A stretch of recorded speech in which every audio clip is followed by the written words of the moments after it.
What's going on, people? I'm back. It's that dude named Dave. It's Monday. We back from the weekend.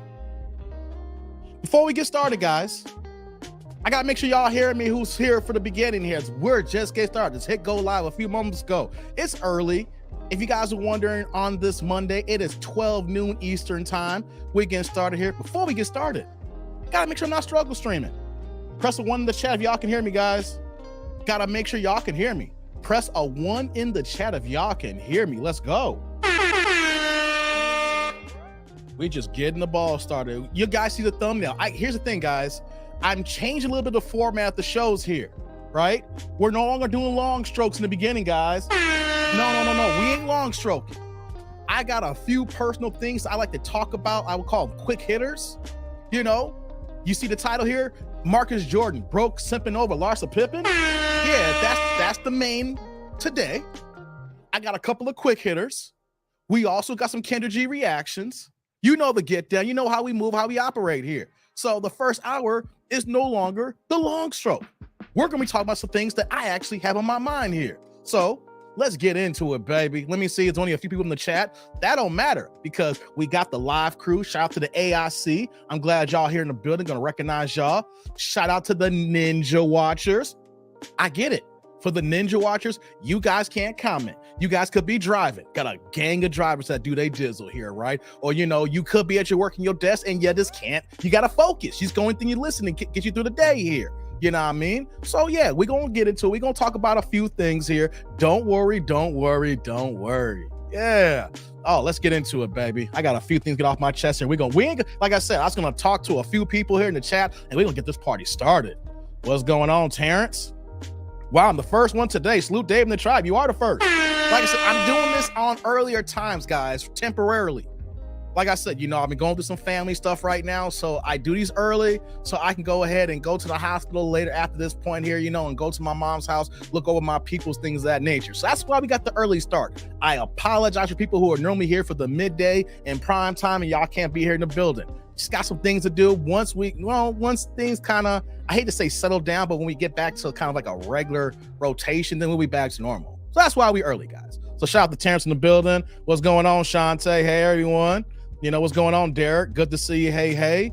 You know what I'm saying? And before we even get started here, we got my man Terrence in the building, dropping the $2 holla. The blue plates are passing here. Check it out. Terrence ain't got no questions. He ain't got no comments. Terrence here for the love of the game, baby. Starting this game off right. My man Terrence this game off right here, man. First things first, Terrence, my brother. Salute. Thank you for the holla. I appreciate you, man. Hey, it doesn't matter if you guys only got the blues, the $2 house, 5, 10s, 20, 100s. But here's what I need most. Even though it's what? Super Chat Monday. I need the like button. I need the like. I need the engagement, guys. So if anything, if y'all come in here live or replay, press the like button. I need that engagement. Thank you, brother Terrence. I appreciate you. Since you did that here, let me do this on my end too. There we go. Who else we got here? We got Shantae with the one. Y'all can hear me. Good. M. Jones, good to see you. Yeah. What's going on, Anthony? What's going on? Dell's Ninja watching. I see you, girl. You see me. That's what's up. Good to see you. Yeah, who else we got here? Terrence says salute. What's going on, Black? Salute to you as well, man. We just getting started. We just hit the go live button. We just getting started here. Yes, indeedy here. Let's see here. What else I got here? I'm gonna cut the music off. I enjoy my music here. We're gonna get started, like I said. Yeah, there we go. As always, guys, here's how you can support the channel. Independent content creator. Shout out to all the Black content creators out there. Sometimes we talk a lot of loud stuff, crazy stuff, but we're here trying to give y'all some information, entertain y'all, and then trying to get to the next day as possible, man. So you know what, though? Shout out to everybody here. Shout out to the Black content creators. Shout out to the Black diaspora. Yo, we in the building. We getting it going here. Like I said, you can support the Cash App down the bottom. You see that tick? I'm taking it off the screen in a second. But the Cash App is also in the description box below. So you see the ticker down below the Cash App here, as well, like I said, super chat, super thanks, super stickers. You know what I mean? Oh, and before we get going here, let me just do this here. On the last live stream, Quick had sent me let me see here, a $1 Cash App right when my show was ending. The last was like on Friday. So when I turned, I put my little ending credits on and I looked at my phone and said, oh crap, Quick just dropped me a super. So I came back right away. I don't think he was here, but I acknowledged his $1 super. So it's the next live stream.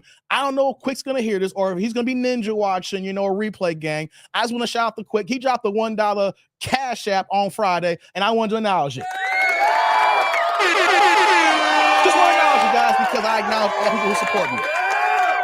Yeah, so brother, Quick salute one more again. I appreciate you. The next time I see you in the chat, I want you to know I saw yours on Friday, but it's at the last second and everybody was leaving out. So I apologize, Quick. But I want everybody to know that I acknowledge all the supers and all the Cash Apps, and I try to do that. And for some reason I don't make it on that current live stream, I will come back on that live stream, but I will look out for you to make sure that you get your name acknowledged, guys, because y'all can give y'all money anywhere. You can go to a fast food restaurant, go out to eat, spend on your girl, spend on your guy, but y'all choose, even if it's only $1, $2, you choose to give it to me. So I gotta respect the hustle and respect the grind and not take you guys for granted, because it doesn't matter if y'all drop 25 cents. Every holla goes a long way, right? And what am I talking about here? I'm constantly upgrading, add things to the show. Like you guys see the new MacBook Pro because I was having some issues with my presentation, my visuals here. The old MacBook was on the fritz and I was having a whole bunch of issues, right? So other thing too, guys, even though I got one of the top mics in the game, I had to go buy another mic. That's right. Shout to Black Friday sales, right? So if y'all wondering, where does Dave Dove his money? We give him Cash App supers. We see the AdSense, the views. Where's it go to? Well, I'm going to show y'all another thing I just bought. Let me get it. Yeah, I haven't hooked it up yet. This is the other mic, guys. I bought another mic here. So this is where y'all money going to, upgrading and trying to make this a good product here. I just don't be out here just spending money here. Y'all don't see what's behind the scenes and what I got going on here. I'm trying to hook up. I'm not an audio visual guy, but yeah, your boy got some new equipment. We got a good mic here, but I'm trying to do a whole couple of things here as we get ready for 2024. We trying to build this thing out. We're still learning the fly as a YouTuber, but this is where y'all money going to. More equipment, better audio, better sound, so that y'all gonna say, damn, Dave's sounding janky, Dave's sounding dusty and musty. No. So thank y'all. This is where y'all money's going to. Upgrading for the show here. I gotta put it into a better viewing experience. So thank you very much, guys. Take the banner off. All right, let's get this party started here. I appreciate everybody that's here. What's going on, Anthony? Anthony's in the building. Good to see you, man. Good to see you. Let's see here. What's going on, Thomas? Thomas in the building. I see you, brother. I see you. All right, let me see here. Oh, quick, here we go. Let's get this party started here. Quick hitters, guys. Welcome back from the weekend. I know people hate the weekend, hate coming back from the weekend. And Monday, you back at work. I understand here. We're going to get into it. We're going to talk about Marcus Jordan. Don't worry. I'm going to get into that in a few moments here, right? We're going to get some reaction videos later. Let's get into some quick hits. Let's talk about it here on this Monday, right? What's going on? I bowed before. Good to see you. Blessings to you too. Check this out, guys. As we get this live stream going here, quick hits. This weekend, not just this weekend, last night, I was on Facebook and I was watching people, not just while I'm going through the timeline, I'm reading, I'm scrolling. I don't be on Facebook that often, right? There's a couple of things on Facebook that I saw yesterday. One of the things is people were talking about Tubi movies. I don't know in the chat. Press the one in the chat, guys, if y'all be on Tubi and watching them janky ass movies and they've been presenting just low quality, the script written in one day type of movies, straight ghetto B ass C movies, probably D movies, right? I don't know. Press the one in the chat if y'all watch any Tubi movies. Press the two. It's like, Dave, I do not subject myself to that Tubi nonsense. I get it. What's going on, D Samuel? Good to see you, man. So there's this one movie that just people kept talking about on my timeline. Everybody's saying sloppy seconds. I was like, sloppy seconds, Tubi, that sounds bad. It don't even sound attractive, right? So next thing you know, one of my cousins was on Facebook and saying, I'm gonna do myself the displeasure and watch sloppy seconds for the first time. And I saw that. Know what I said to myself? I'm gonna go pull up Tubi and I'm going to watch sloppy seconds. I got nothing to watch right now. I'm watching football. The teams that I did watch, it is what it is. I'm not the football connoisseur like I used to anymore. So I turned on sloppy seconds, guys. Let me warn you right now. Turn your volume up.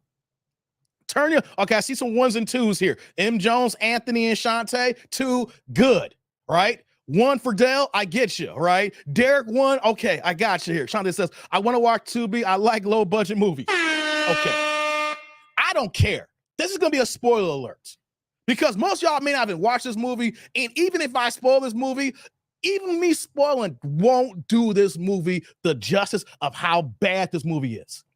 So we got this black woman, guys. What's going on, Derek? We got this black woman who works as an attorney. And so her and her best friend go out somewhere and they meet this dusty brother. His name goes by Rico, right? His name is Rico. And this dude is disrespectful from the jump. He's calling her all kinds of B's and how stupid she is to get her number. And she's infatuated. She's loving it. She's loving the thug. And this is what we talk about in these movies here. It represents real life. How you will see successful, good black women, but they love some Pookie. They love some Ray Ray. They love some Dusty Daryl. Or in this case, they love some Rico. They exchange numbers, right? They exchange numbers. They start talking. And all of a sudden, then she just spending all her money on him. Going to the jewelry store, buying this dude a watch, buying this dude a chain, just giving this man money to go to the casino, blowing all the money, right? To the point where that she even says that, check this out, guys, she's a virgin. Like, what? Wait a minute, you a virgin at 30 years old and you letting this dusty dude run through you like this? But check it out, though. He pops her cherry in the backseat of a Chevy Tahoe. Like, hold on. Out of nowhere, you've been dating this guy for less than a week, and you a virgin. You give him all your money. You're buying him jewelries and earring, and all of a sudden you let him bust and pop the virgin cherry in the backseat of my Jeep between the episode LL Cool J. Right? Okay. It gets worse, guys. It gets worse. All of a sudden now, she is not even handling her affairs at work. She's being late to the point that she gets put on probation. But here's the thing at work, guys. She goes to work, and the job knows that they can fire her because she's been on some janking with this dude here. And you know what the job does? The guy who's like the partner attorney and his wife pulls her into the room and says, you're going to be our personal sex slave. Sex slave? What the hell? So now this girl says, for me to keep my job, I got to go ahead and eat the boss's wife's snatch. She's over here. She's eating the box now. She's eating the wife's box to keep her job. Oh my God. I'm like, whoa. This is out of left field. Where'd this come from? This is out of left field. Where is this coming from? Oh my God. Right? So time goes on. She's still dealing with dusty dude here while she's eating the boss's box out. Right? So it's the parents' anniversary. Well, she wants Rico to meet her dad. Rico comes by and with her and acts a goddamn fool. I ain't got to say hello to nobody. What you trying to tell me, old ass fool? Man, Pops is like, you gonna bring this dude in my house here? Get security, takes Rico out and throw his dusty ass in jail. So check out, you know what Rico do when he got out of jail? He takes her home and then makes the girl say, what could you made me do? So he goes home and then and right in front of her, there's another woman in the house. Not lying to you guys, another woman in the house. So he's like, look, I knew you were square. You ain't about this here. I'm going to bust her down and you go in another room. To the point they're arguing back and forth where she says she wants to get down now. She don't want to leave Rico. So she gets down and does a threesome with Rico and this other woman who turns out to be what? His baby mama. His baby mama is also a stripper. And she was like, look here, Rico, I didn't do this for free. You're going to have to pay me. So the dude goes in his girl's purse, takes the money, and pays his baby mama. I'm like, whoa, I'm not lying to you guys. I'm not lying. But wait, there's more. Yes, well, it works. Most of y'all won't watch this. I'm going to see how crazy Tubi movies are, right? So check this out, right? She gets down and dirty now with the baby mama and him. So now, not only is she no longer a virgin, getting bust down by Rico, now she's getting down with girls because she loves him. Daddy and mama have an anniversary party. And what happens? She brings Rico over and Rico acts a goddamn fool again where they get kicked out of the anniversary party before she can even set foot in there, right? Oh my God, it gets worse here. So like, okay, I can't even bring Rico to my dad's house, you know? She tries to come back home. Daddy changed the locks. Daddy says, you know what? No, you're gonna mess with this dusty dude here. I'm changing the locks. You can never come in the house here. So now she can't even come see her daddy, can't see her mama. Doors are locked, packed all her things, and get your ass out of here. We raised you better than this. If you want to be with a dusty Negro, then go be in the streets and be a dusty Negro. So check this out. Now she's living with Rico, and the money that she gives him to pay the bills, he ain't paying the bills. Yo, every bill is now past due. Past due, past due. And she's like, girl, I'm giving you the money. I can't trust you, Rico. So you know what Rico do? Rico takes her to the back room, ties her up, and give her the best sex she ever had, right? And the point of this movie, how dusty this movie is showcasing how women can get seductive by Pookie's and good sex. The good Wang got her turned out. The thug Pookie turned her out. So she's all in love saying, don't spend the money again. Make sure you pay the bills and I give it to you. Fast forward now. It gets worse, guys. So Pookie Rico is broke as hell. He over here trying to get some weed, and he can't get no weed. He is so dusty that he's borrowing weed from the dude who he buys it from. And he's like, nah, man, I've been giving you so much free weed. I can't even loan you no more. I'm like, God damn, how much free weed was he giving him? So you know what Rico does? Rico has his boy and another dude run a train on his girl to pay back the debt of the weed debt. I can't make this up here. He lets her go take a shower, and then they go in another room, and Rico says, yo, handle the business here. And she just goes ahead and does it now. So now she goes from a virgin to getting trained down for weed. Oh my God. And then after she gets done, one of the dudes who ran the train is like, yo, man, why you messing with this clown dude? You know what I'm saying? You know, I wouldn't do you like this. You know what I'm saying? I wouldn't do you like this. I keep you all to myself. This booty too good. I keep you all. I wouldn't let no Negro share this booty. This booty too damn wet. Right? So then Rico gets mad that she is talking to him after the fact there. So he ties her up, takes her clothes off in the bed. DV going down here, guys. There's some DV going on. He doesn't do anything personally to her. He ties her up and gets his dog out and has his dog go down on his woman. I'm not lying, y'all. And he records it too. He records his dog eating out his girl to a point where she just passes out and is into it, right? Guys. Yes, the dog, Don Jeter. What's going on, Don Jeter? The dog. What's going on, Jay? I'm giving y'all an update, a movie I watched on Tubi. Spoiler alert. Don't care, right? A dog, yes, about before my husband, a dog. So you know what happens after the fact, guys?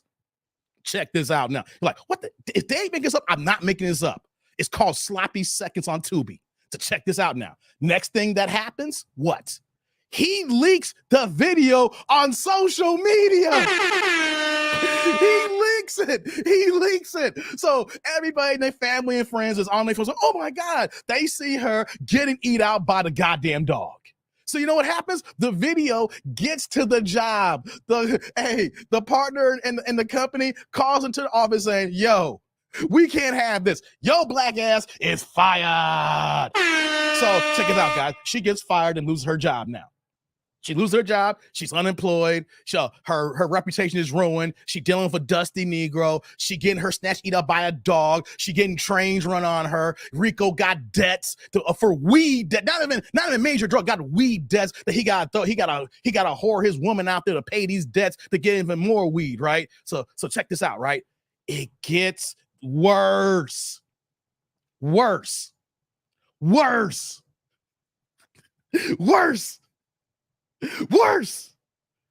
So the father's secretary goes home, picks up some papers for the father.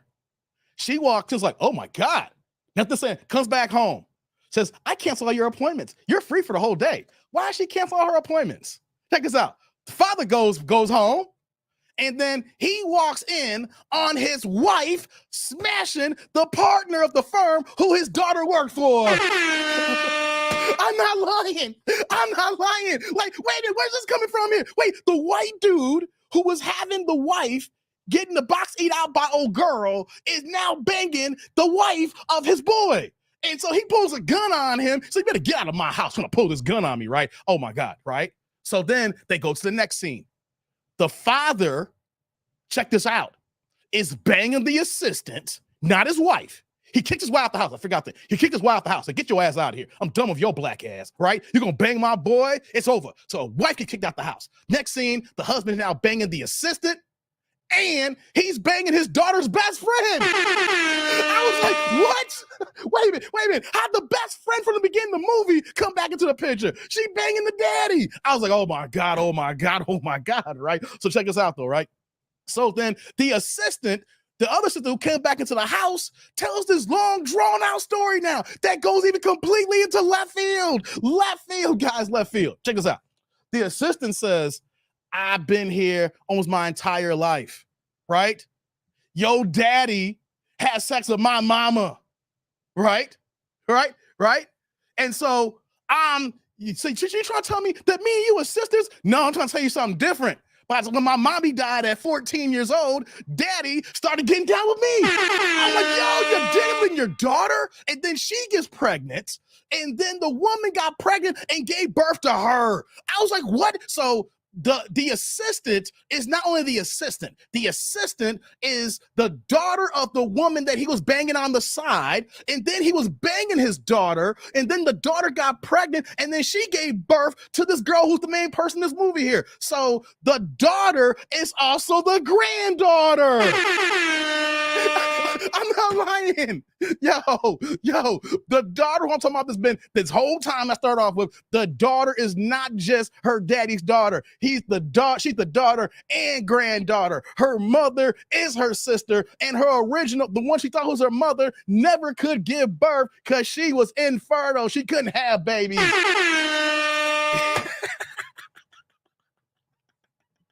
Hey, man. So check this out, right? Now, at the end of the movie now, we're at the OK Corral now, right? So everybody got their guns out. So he goes ahead and shoots his daughter, AKA his daughter slash, I don't know how you can say this. He shoots the old girl, right? Then the daughter goes and shoots daddy, right? So then the mama is in the car. The original mama's in the car. She shoots herself now. She in the car and telling the whole story.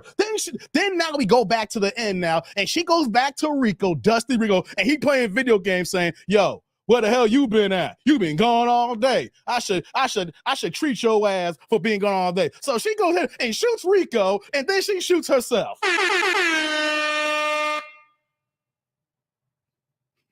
The end. Okay, guys. So whoever came in late, you might want to rewind this back here. I don't care about spoilers because most of y'all probably won't see this movie. The movie's on Tubi. It's called Sloppy Seconds. I gave y'all the parameters of the movie here. It's an hour and 10-minute movie, an hour and 10 minutes I can't get back again.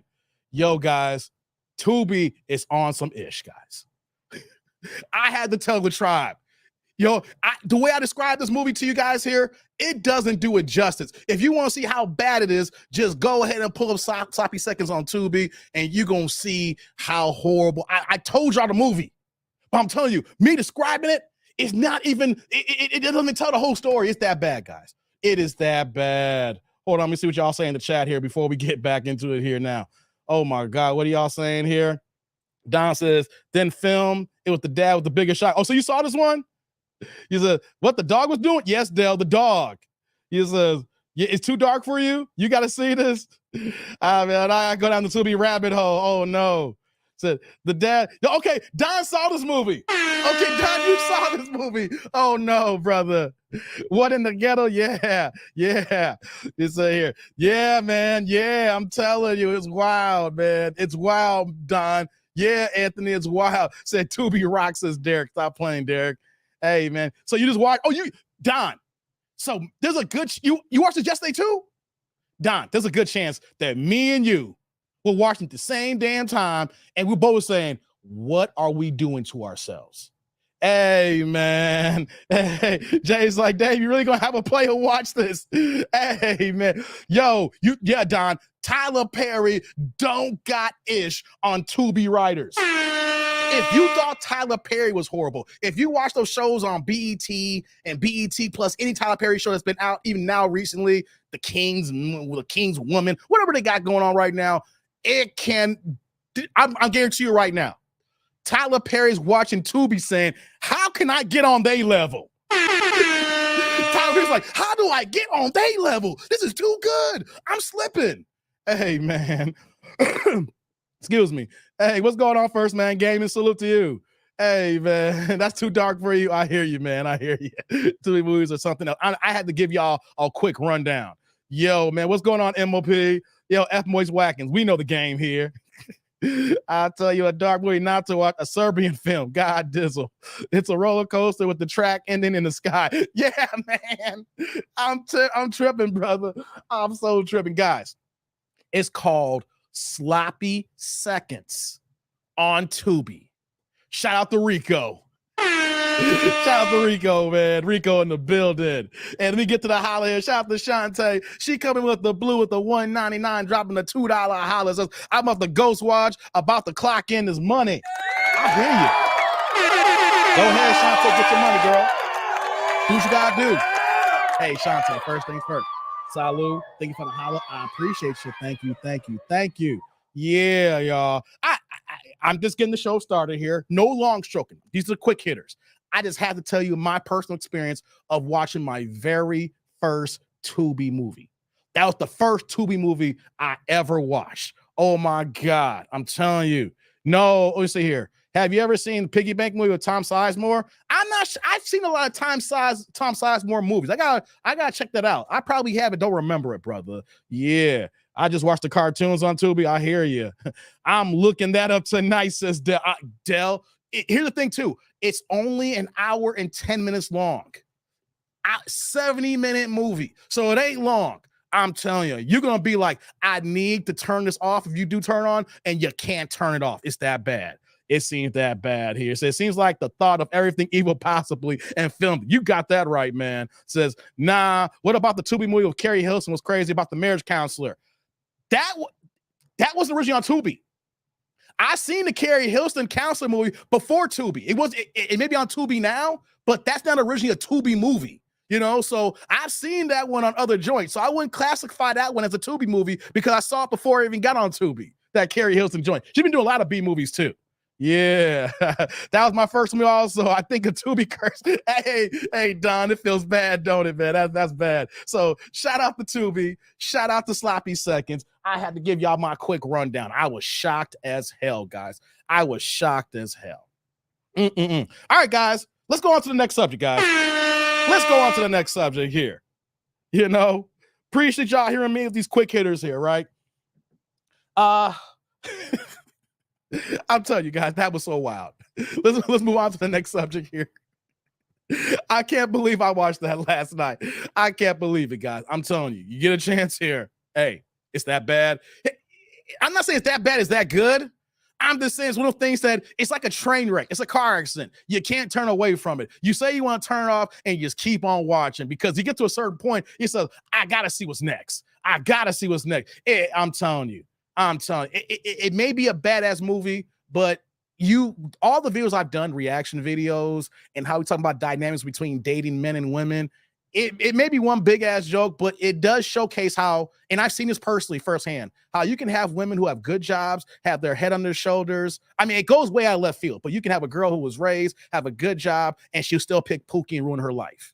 At the end of the day, she could have a good job, have a good upbringing. Oh, I forgot one thing too, guys. I gotta add two caveats, right? Not only was the father diddling his own daughter, so his daughter became, the stepmama. That means that the granddaughter is actually the sister. So, but he was also diddling his other daughter. The dude was diddling two of his daughters here. The one that was 14, then she gave birth to the main character girl, and he was diddling her at 12 years old. Guys, I have to add. I forgot, almost add that too as well, guys. There was a bunch of diddling going on. Okay. He says, I'm a freebie guy myself, Dave. Okay. He says, Jay says, is Cherry Hilson the corn star related to Carrie Hilson? That's the corn star. It's about Cherry. Carrie Hilson is the real deal. If you talk about Cherry, that's the corno. You know what I'm saying? She's that corn status. Yeah. She looked just like her too. Bad as hell too. Ooh, Lord.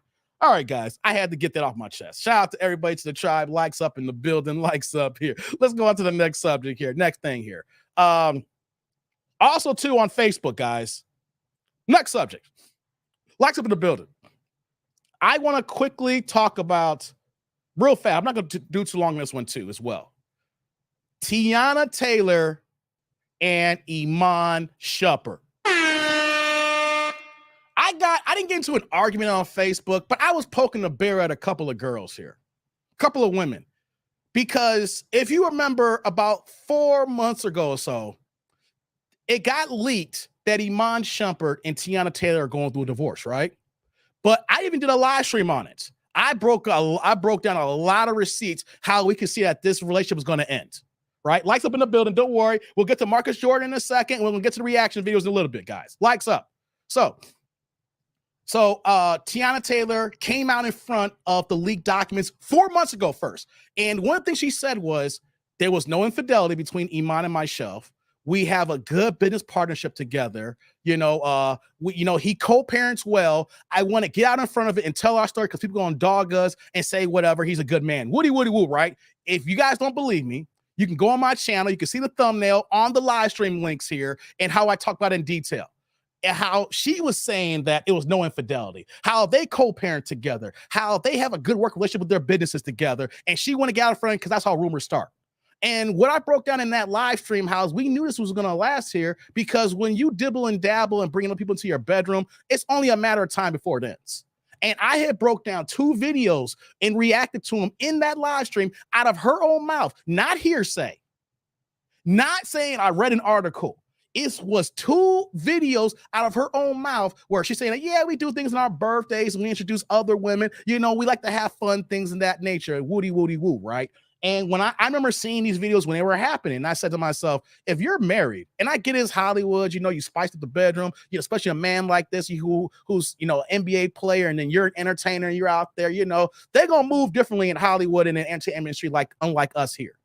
Right. But when you introduce other people into the bedroom here, that becomes a symptom of you're going to get used to that. You're going to want that more on both sides, not just for Iman saying, hey, I get to have 2 girls or get variety. The same thing for Teyana because she's into women. So I get to be with Iman, I get to be with other women. So you're dulling your senses to a situation that you're going to want more, even though she's going to say, nah, I just want my man. I'm just giving him something. But it's something you enjoy as well. So we fast forward to now, right? And what I want to do is I want to read an article about Teyana Taylor and a couple of thhave things that's going on here right now.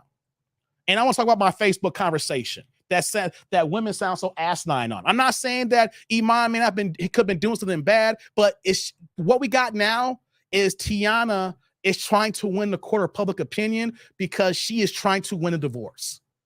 Because if she said what she said 4 or 5 months ago, and you say something now, we know that during negotiations in this divorce here, it hit a rough patch. So now she's like, F you, Negro, I'm going to get what I want to get at. What am I talking about here? Let me bring the article up here. Give me 2 seconds. Let's bring this up here, guys. Where is it at? There we go. All right, let's do this here. Let's bring it up. All right, I just want to go over a few tidbits on this here, guys. And this live stream, as we go further here, it's going to be about the fellas here, about what we need to do. Not just about this situation here. I'm saying in general as we get throughout this entire show here, what we need to do. How do we need to protect ourselves, right? So let's get into it here. Let me scroll down. I'm not going to do the whole details. We're just going to get into it. So Teyana Taylor is done dimming her lights. Interesting. Back in January, Teyana Taylor quietly filed for divorce from former Knicks player and Dancing with the Stars winner Iman Shumpert. Previously, she remained pretty tight-lipped about their separation and resorted to using only initials in her filing. But court documents obtained by TMZ now coming to light thanks to Iman using their full names in their response to her filing, are casting light on some things that led to the demise of their marriage. Since back in September, Teyana made a post on Instagram with her and Iman coming off as a united front. That's what I was talking about earlier, guys. Even in the midst of their divorce, claiming that infidelity had nothing to do with their split, but the court documents suggest otherwise, and paint him to be mentally and emotionally abusive partner with jealous, narcissistic, and insecure tendencies.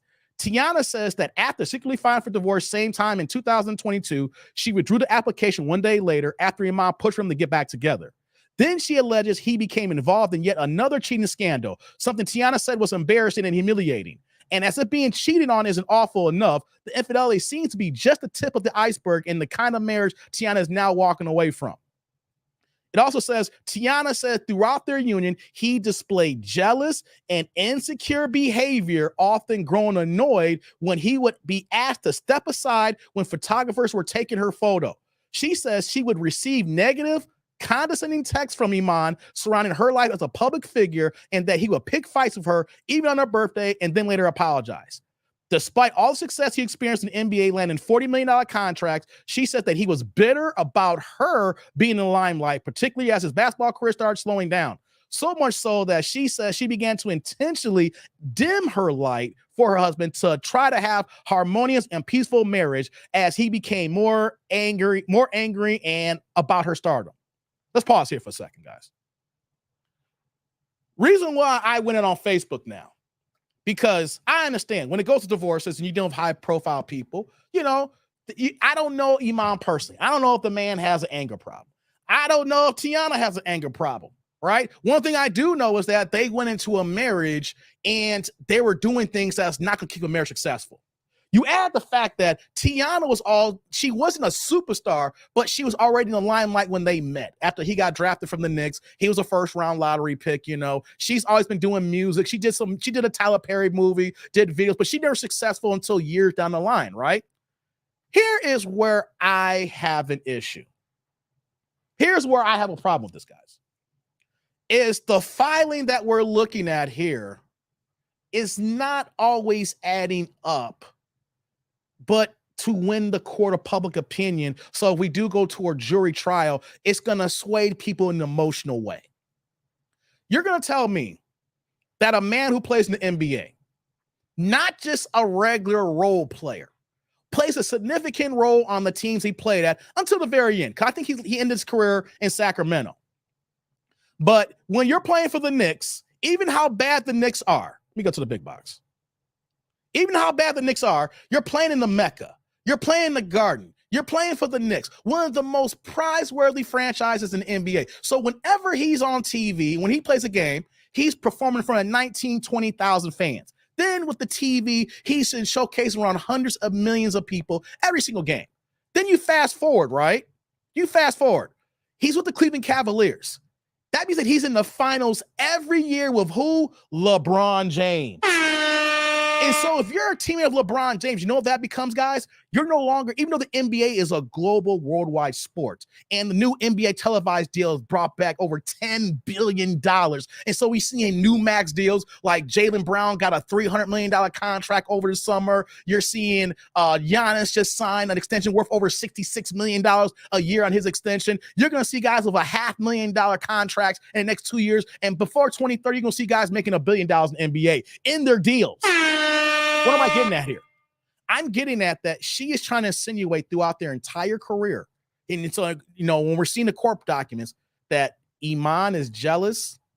He is mad at her success.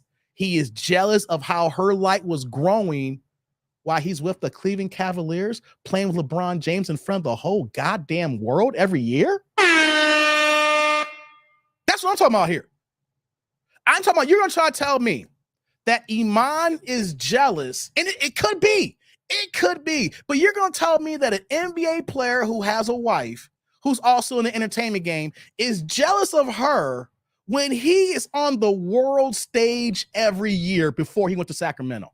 He was in the NBA finals playing with LeBron James. He is on the finals, and you're seeing him throughout the entire world. If your team is LeBron James, the game changes for you guys. The game changes. He's on a world scale. Now, he didn't make as much money as he could have made if a couple years later, but he had a $40 million extension. He made over like $60+ million in his career. But the thing is, he took care of his money. He wasn't even spending his NBA extension. He was still on his rookie deal when he got his $40 million extension. He wasn't even touching that money. Not only the back end stuff and what we got going on here. My problem is, guys, how is it that a woman, we know why, but women will go ahead and paint the picture on men when the relationship's over that the man is jealous, the man's egotistical, he can't handle her light. But this man is in China. He has kids in China wearing his jersey. The average person in China don't even know who the hell Teyana Taylor is. In the East alone, you have internet restrictions that can't even broadcast her fade video because the sexuality involved, because there are certain standards with the internet in different parts of the world here that they can't showcase everything. What I'm saying is everybody in the world has watched a basketball game with LeBron James if they have a TV. Not everybody has seen a Teyana Taylor video. Teyana Taylor is popular in Black culture.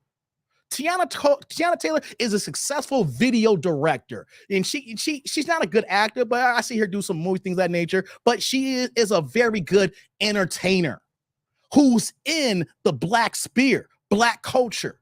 And what I want, and I want to get to the point here now, is when I was on Facebook, I was having some comments, not poking the bear of these women here, and women actually think that she is more popular and is more successful than Iman Shumpert. An NBA player who's had over a 10-year career, an NBA champion, teammates with LeBron James. If you're teammates with LeBron James, it's the equivalent almost of being teammates with Michael Jordan.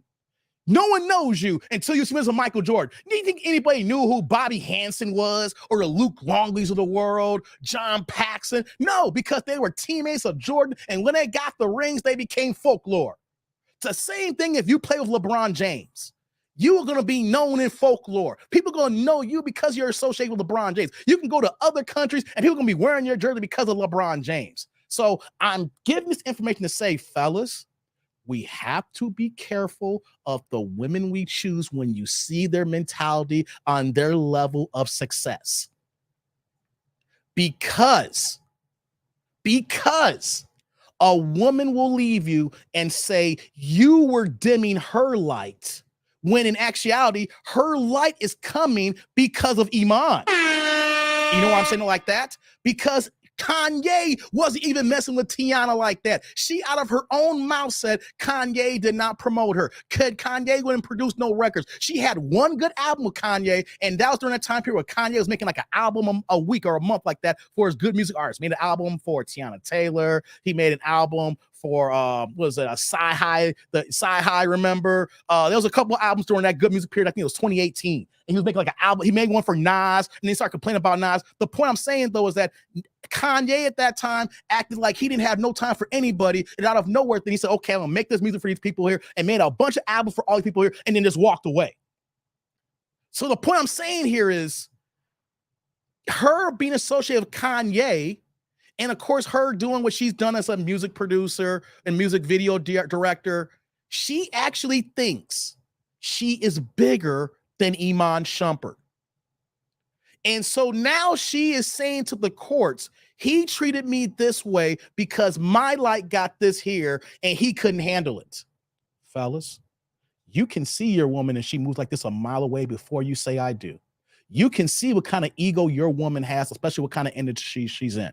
You will see if she has hubris and thinking that she's actually more than what she is. And I'm not saying to say, you're not, this, let me bring you down a few levels, but sometimes, ladies, you have to understand that you could be at your status because of your husband, who is a worldwide icon. He may not be a superstar, but he is next door to superstar, what brings worldwide fame.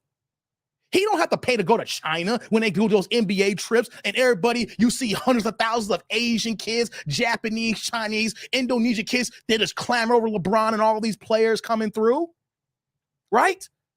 So guys, we saw this divorce happening a mile away. At least I did. I saw this divorce happening with these accusations happening a mile away. You know why? Because when you have women like Teyana Taylor who think that she is the reason why she's big. And like I said, she did do some work on her own. I give her that. But you think that these opportunities don't come about unless your husband's an NBA champion and next door to LeBron James is on the public spotlight every year, even when he was in Sacramento? First Man Gaming says, even then, it's a high right for Kanye. Facts. First Man Gaming says, Iman was integral in that 2000. That's what I'm talking about, First Man Gaming. When you win a championship and you win a championship with one of the greats of all time, no matter what you think about him, that person's elevated. That person is a worldwide phenomenon. He may not be like LeBron and get the $1 billion endorsement deals, but you got to think about the access that Iman has. You got to think about all the things that comes about when you become an NBA champion. He was on Dance with the Stars and won. Guys, He was on ABC's Dancing with the Stars and he won. That's a whole nother level of credibility. You know why? ABC is a major network TV. Disney owns it, and it's watched by all white folks across all over. And he won. I'm telling you, there's little things that he mounted over his career that's put him in the place where he's at now. And Teyana benefited from that. Let me add another point here, guys. There could have been situations in their relationship that Teyana did not take certain deals. She did not take certain movies, or she had to turn certain things down because of Iman. But you want to know something, guys? That's the cost of business when you're married. You cannot take every single deal. She could be taking a deal that's not good for their marriage and good for Iman's stature. So you got to take a step back for the betterment of the family. So when she says, I couldn't do this and I couldn't do that there, we do that all the time. There's deals that I could take on YouTube, but I don't take them because it's not the betterment of the channel. That's a blanket statement. We all turn down deals for the betterment of the good of the family. So you want to complain now, it's like, then you should have been single. You don't want to be a married person. You turned down deals because it wasn't good, and you knew it probably wasn't good for you then. It wasn't good for the NBA. It wasn't good for your family. Iman network, 20 million. Teyana network, 5 million. Case closed. It's called compromise. Exactly, first man game. It's called compromise. You know? So I want you fellas to understand this here when it comes to Iman. I'm not saying for the ladies out there, I was poking a bear on Facebook. Y'all don't think logically. You're not using common sense. Or we want to talk about using, context. Because you got to understand, when I argued with this one girl, she was like, I'm not talking about the world here. I'm talking about the United States, how women care. I'm like, you're slow. Because it's one thing that Teyana is on the black culture spectrum. When you become on the world spectrum, you can't compare that. And she is a benefit of that. And now the relationship's over. Now you want to trash the man. And here's one thing I want to add too about when she talks about how he cheated and things of that nature. There's allegations that they were cheating on each other. Remember that. The thing is, if a man cheats, it's bad. But if the woman does it, she wasn't happy.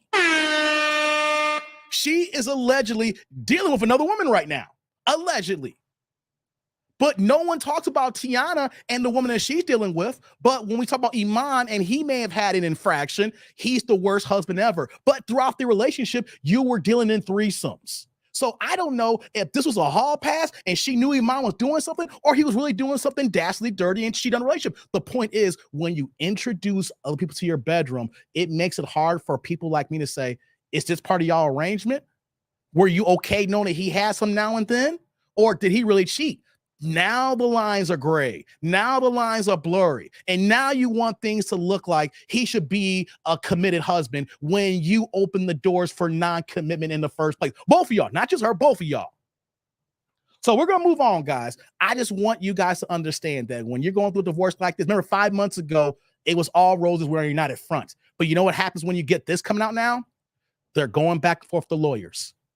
And she don't like what's being negotiated. So what do? Win the court of public opinion, leak the documents. She gonna say, I don't know who leaked them here. We need our privacy. But how is it that the leak comes out and is negative toward Iman and it's more pro towards her, especially when she wants full custody of the kids? And if she gets full custody of the kids, you got to remember, she's going to get full child support. She may not ask for alimony, but you got to remember, who the kids spend the most time with, the other person got to pay the most. So ladies, I just want you to understand something here. When you hear certain things that come out in divorce documents, when the woman says, he tried to dim my light, but you won't have the light if he's not on the world scale. He wouldn't let me take certain deals. Well, certain deals may not benefited him and also may not benefit you because you're in the family. Who's to say, I know I'm speaking hypothetically here, but who's to say that certain one of these deals might have impacted his NBA contract extension? You know, there are certain things in a marriage we have to fall back on for the betterment of the family. So we got to use logic in that. Also, too, just remember, I'm going to keep coming back to this. He was teammate for years for LeBron James on the NBA Finals on ABC TV that's run by Disney, that the whole world was watching every single June while he was a member of the Cleveland Cavaliers. The whole world, just one game, that Iman Shumpert played in is more viewership in the audience and on the TV than Teyana Taylor has ever experienced in her entire life, no matter how much she's toured, how many concerts, how many people went to those venues. It does not even add to one NBA game that Iman played in the 2016 season. So I'm going to move on, guys. I'm going to move on. But I just want you guys to understand that before you say I do, if you are going to get married, look at your woman and see what kind, when you see what kind of career she has, and have certain conversations, and you men are smart enough to understand that you can label certain things where that say, hey, let me ask you a few questions here. And if she really thinks that she's bigger than you, or she does have future aspirations, or you can see the way she's talking that she thinks that she's going to have a bigger than what you are, but long term, you look at the money and we look at logistics, that you're always going to be the breadwinner, be very careful, because when it ends, you know what she's going to say? I could have been this, you held me back. I could be making this money. I did it because you didn't want me to share. I was a slave to the family. I was a wife. I was doing this and you held me back. So now it's my time to shine and live. Guys, you can see all this stuff before you say I do. You can see all these things before you let her move into your house here. Be smart and be careful. And on top of this too, guys, remember this here. When you introduce other people to your bedroom, the ending is near. The ending is near unless you two have a clear understanding. And especially the fact that he's 32 years old, they're both semi-young. There was never a major good understanding. When it becomes the end will end bad. So move on here. Let me see what y'all saying here. Speak it, Dave. Thank you, brother. Thank you. Appreciate that. Yeah. You can cut a diamond with Teyana's face. Yeah, she got a hard face, man. Hey, before his injury, Iman was hooping. Yeah. He was hooping. He made a lot of money. Not the money we see now, but still, the fact that he wasn't even touching his extension when he was playing through an extension, that knows that he's good with money. And on top of that, he's good with money. He's used with his personality, he's used that to keep himself in the limelight, to be working after basketball now. He did Dance with the Stars, so he's doing reality TV. He's on a BET show now called College something with Ray J and Amber Rose. So he's keeping himself relevant right now. Then you have the fact that he got a major reoccurring role on The Chi. I'm not saying he's a world beater actor. He's found a way to transition outside of basketball, so he's going to be good. He's taking care of his money. He's going to lose some in divorce here. But a man who ain't touching an extension, living off his rookie deal, and everything that's probably happened in the back end, he going to be all right, He's going to be the one. It's just the fact that we got to read between the lines. And ladies, y'all just will ride for the women no matter what. Use discernment. Use understand. Say, if something doesn't add up, you can say, I rock with women, but that's not adding up, Teyana. It's not adding up. Iman was, yep, I said that here. Yep. Kanye to Teyana. Gotcha. Yeah, no, man. That fade video was peak Teyana. Yeah, exactly. That's the peak of her. And she wasn't even rapping. She wasn't even singing. She was just dancing to a Kanye track. You know what I mean? I mean, I will say this too. She's an entertainer. She got talent. But just because you got talent doesn't mean it translates to worldly money and success. Gotta remember that. There's so many talented people who are broke. A lot of times, the most talented people do not translate to upper tier success. Yep, compromise. I saw that there. Yeah. Derek says Shrimp was in New York too. There where he gained his popularity. He's one of the best storytellers in basketball too. Yeah, he can tell some stories. Okay, guys. Let's move on. Let me take this off the screen here. Do that here. Let's see here. Whoops. What's this here? Sorry, guys. I got my phone connected. I got to take these dings off. Hold on, guys. Sorry. Okay. Sorry, guys. So let me do this here. Somewhere on the stream. Come on. Oh, ads. God damn it. Miss Shump. Gotcha, brother. Gotcha. Okay. Let's move on. Oops, there goes the phone. Oh, all right. Got to get to these beeps here. Got people hitting me up on my family. What you saying here, Dell? All these women don't understand how cold it really is, but hey, they'll join tea at the table and regret. Facts. I hear you. Okay, guys, let's get into it now. We almost an hour into this live stream here. We're here on a cold Monday in Chicago. It's cold, guys. It is cold as ever. But let's get into it here, right? Let's talk about Marcus Jordan for a few minutes. We're going to talk about the thumbnail, guys. We're going to talk about Marcus Jordan and Larsa Pippen, guys. Oh my God. Oh my God. I know some of y'all may have seen the O'Shea Duke Jackson video of him talking about him. I'm going to talk about Marcus as well, guys. Here's what we're going to do. I want to bring the article on here and then we're going to discuss it because Marcus Jordan is broke, guys. Marcus is joke. We're kind of continuing this NBA line here. Marcus did not play in the NBA, but we know who Marcus Jordan daddy is. His daddy is who? The man on my wall to my right here and right here hitting that game 6 to my left here. Marcus Jordan's daddy is the one, the great, only Michael Jeffrey Jordan, right? And it's got to be nice to have a famous daddy. It's got to be nice when your daddy is the GOAT. What, you know what I'm saying? One of the greatest basketball players of all time. Change the game, change the league. Not just basketball, style, grace, clothing. Even though the man can't dress no more wearing them baggy-ass blue jeans, but when Michael changed the game for all people, we're talking about culture, when it comes to wearing J's and wearing Jordans and the whole thing going down here. Jay says, if it's 45 here in Memphis, I know it's cold in the shot. Dude, it's 25 degrees in Chicago today. It snowed all day yesterday, and it's 25 degrees today. So no snow today, but the snow ain't going to work because it's only 25 degrees. It's cold out here, guys. What's going on, Mo? Yeah, no. Oh, dang, not ready. And Shy on Friday. You come to Chicago on Friday? I don't know if the weather going to be on Friday, but it's cold right now. It's 25 right now. It's 25 out here. But Marcus Jordan is the son to Michael Jordan. He got 4 siblings now, right? Jeffrey's the oldest. I can't think of the daughter, his sister's name. You know, I seen her. And then now, of course, when Michael remarried, he had a set of twins with his new wife, with his second wife now, right? So Marcus is the second oldest. And we've been talking about Marcus for a long time because he's dating Larsa Pippen. And that's the most messiest thing possible. And I'm going to say it here. I don't know if Marcus is going to watch this. I'm a small YouTuber. If this finds his feed, whatever. As we got to call a buck and a spade, right? I don't care if I don't got that many views, right? One thing is for sure here. Marcus, you're a broke, dusty brother, man. You are a bum. Because I have not seen you do anything outside of your daddy's shadow. I do not see you trying to work to be bigger than your daddy's shadow. I'm seeing you be messy as sin right now. The fact that you're dating Larsa Pippen tells me that you don't want to work for it. You don't want to go for it. You're using the shock value to bang in your daddy's teammate or your daddy's co-worker's ex-wife here, right? If you're doing stuff like this here, you're trying to accelerate, put gasoline on the fire for you to be famous. Famous, guys. He's trying to be famous. Jays, I disown Marcus if I was like Mike. Yeah, man, I would too.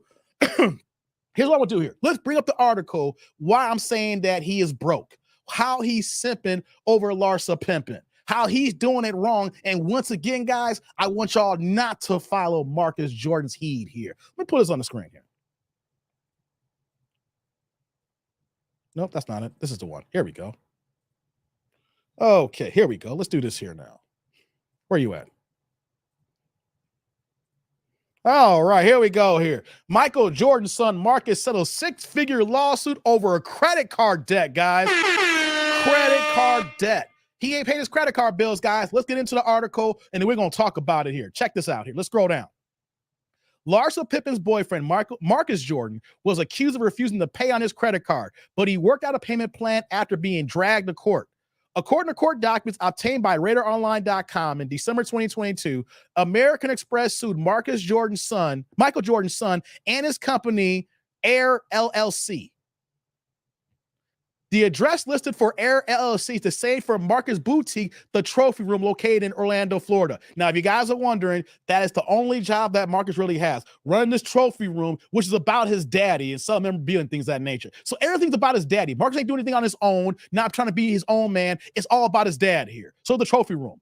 On the official website, Trophy Room touts itself as an elevated retail boutique expression inspired by the trophy room within the Jordan family residence.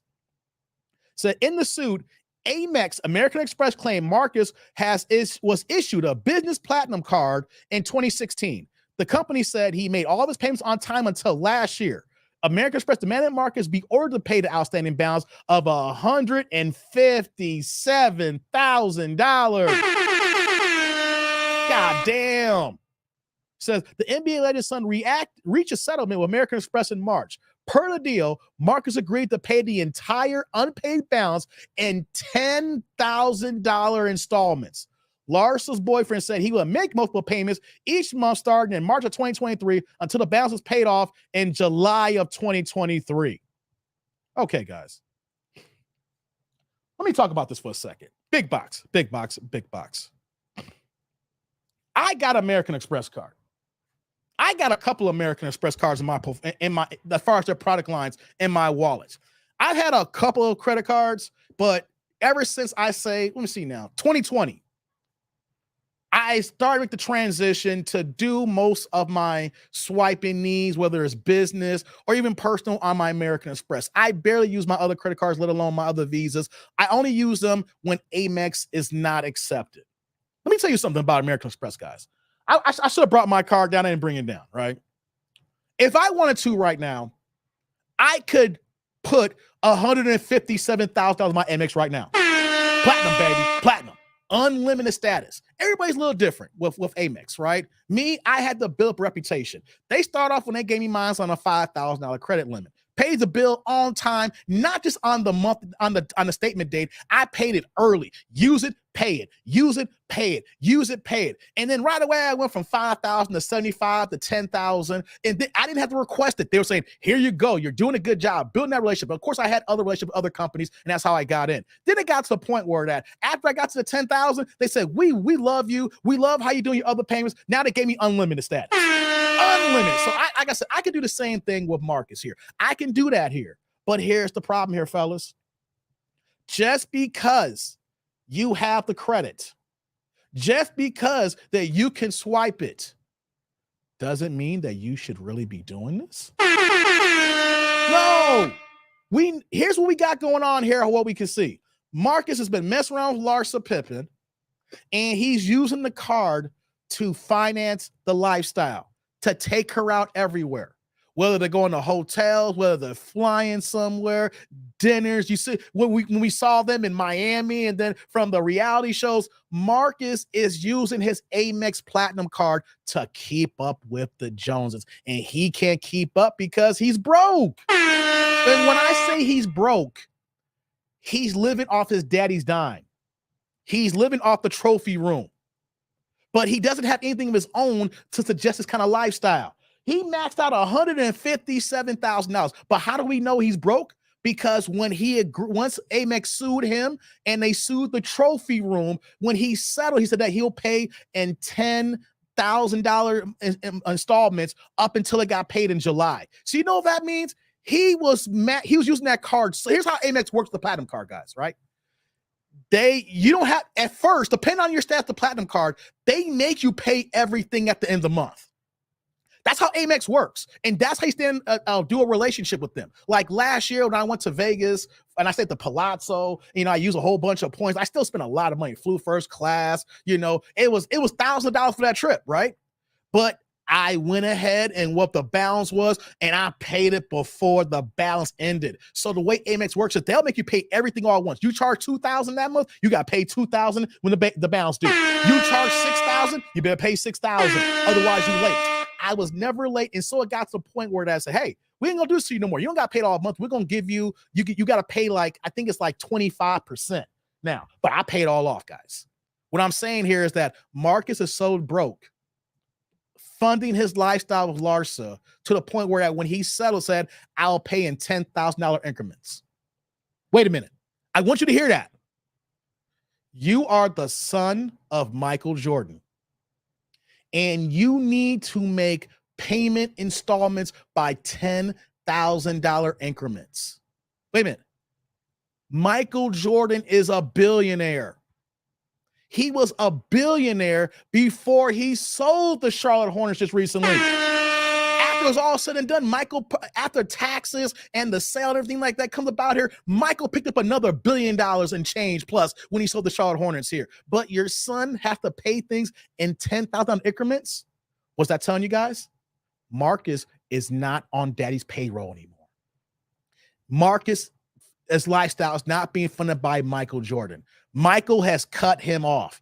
He is living by what he makes, and whatever money they may have set aside in the trust, whatever case may be, whatever he's making for the trophy room, that is all what Marcus is making. And in the process, he wants to be famous. That's why he's starting a podcast with Larsa Pippen. That's why he showed up with her when she's been doing the Real House. I think she's on Real Housewives. I think it's Housewives or whatever case may be on one of those shows in Florida. She's doing one the Housewives of Beverly Hills or Miami, whatever case may be, right? She's on one of those shows. He wants to be famous so bad that he don't want to do the work. He's trying to fund the lifestyle, fake it until you make it, be on all these little avenues, and see because of his daddy background, that elevates his status. Fellas, don't be Marcus. Work for it. Stop living in your daddy's shadow. If you can't afford it, that means it's not meant for you. Not everybody is supposed to be famous. What did Jay-Z said? That famous drug is the worst, man. It's worse to all man. It's worse than heroin. When you look in the mirror and say, there I am. That fame is so, that it will make you do things that you ain't supposed to do. And like you said, Renee, be a slave to debt. Be a slave to it here. What are you saying here, Jay? I'm looking at some of these stuff here. F the fame, let me collect all the money in the shadows. That's the way it's supposed to be. People put currency on social media celebritydom. And that doesn't pay anything. It just says, I'm famous, but it doesn't pay any bills. Jay says, Mike needs to slap Marcus in the back of the head just like he did one NBA player at that time. Yeah. Marcus is mom and son. Yes, Amex. Yes, Amex is the best. No, I love my Amex card. We got a good relationship. I pay that bad boy on time every month, y'all. I don't mess around with my Amex cards, man. I make sure they're paid off in full. You know, same problem Master P has with Romeo. Yeah, man. The kids having this level of they deserve when it's their daddy that put the work in. You ain't here. You only here because of your daddy's excellence. You are here because of the hard work your daddy put in. You are here because your daddy did everything possible and laid it on the court and laid it down in the boardroom for him to be who he is. And now here you are, just want to be finished just by walking around with a woman who ain't even worth it. Guys, the low mentality, the low vibration that we got going on here. Don't be like Marcus.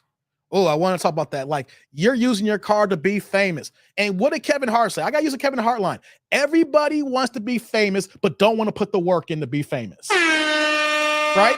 You put the work in to be famous, the fame will come depending on the kind of work you're in. If you're Marcus Jordan, you want to follow Michael Jordan's technique, you want to be a social media star, how about this? And put in the work. Come on YouTube, start a channel, put in the hours, start making your videos and having hire an editor and do things and have something incredible to talk about. Not living off your daddy and not being messy, dating your daddy's co-worker's ex-wife now. And on top of that too, remember this too, guys. He's over here being broke, funding this Larsa Pippen lifestyle when just a few months ago, Larsa was just awarded a portion of Scottie Pippen's pension. So what does that mean, guys? Larsa's over here living high on the hog, have access to her ex-husband's pension worth millions while she's dating a younger man, a lowlier man, a broker man who can't afford the lifestyle. So he's swiping his credit card to keep up with her while she's pocketing her own money, her money that she is taking from Scottie, even though they're divorced and he ain't played the NBA all those years, but she's entitled to it because they were married for all those years, guys. So you see how ass backwards that is? She got money. She got millions.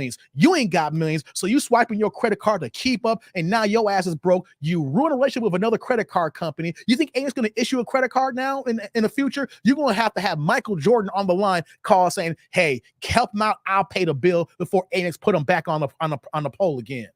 So she got millions, and you over here juicing money to try to keep up with her when Scottie's pension is funding her lifestyle, and she just living in a high in the hog here. Guys, don't make yourself broke when women are moving like this here. Women will these women here, the bench. I'm not saying all women. I'm saying like the women that even women can see. Boy, why are you messing with her? Why are you doing this to yourself?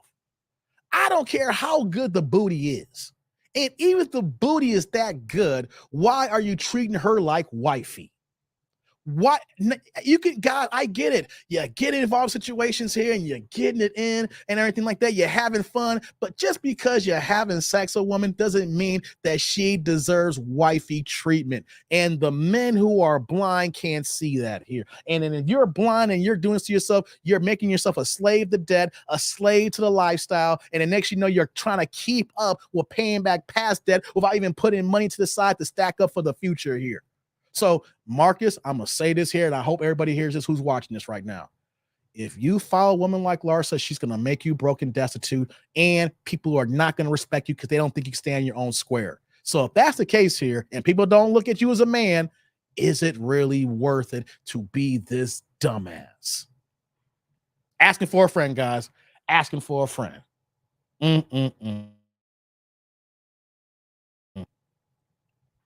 Oops, what we got here? There we go. Let's move on, guys. I want to get 2 seconds on, a few minutes on Marcus here. I see people in the chat talking about that here. Let's move on, guys. Let's get to some reaction videos now. Let's get to some reaction videos. Press the one in the chat if y'all ready for some reaction videos. Having fun talking about these quick hitter topics for the first hour, guys. Yeah, switch it up a little bit for the first hour. For all the replay gang here, you got to this part here. Now we're getting to the dick-nanigans here. Let's get to a few reaction videos before I get out of here. Got to go to the hospital later. So press a 1 in the chat if y'all ready for some reaction videos. I'm going to sit here and wait till I see a 1 here. Some ones. Likes up in the building. I see Jay Gray with the 1. That's what's up, brother. We're going to get started now. I see Derek with the 1. All right.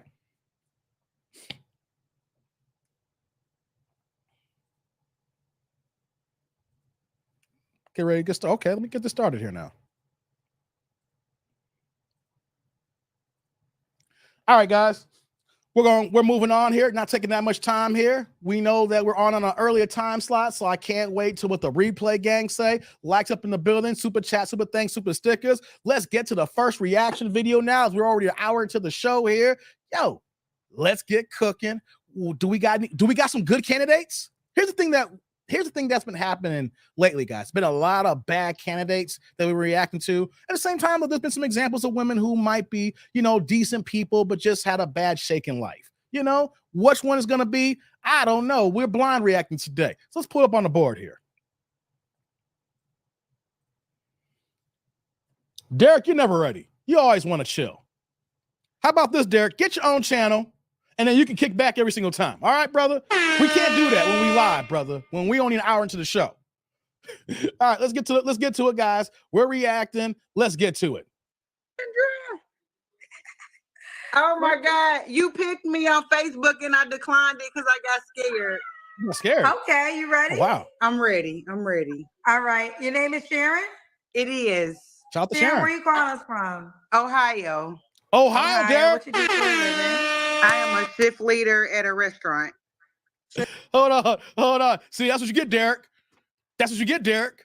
You see how that works here, Derek? You press a 2 in the chat, you get the L.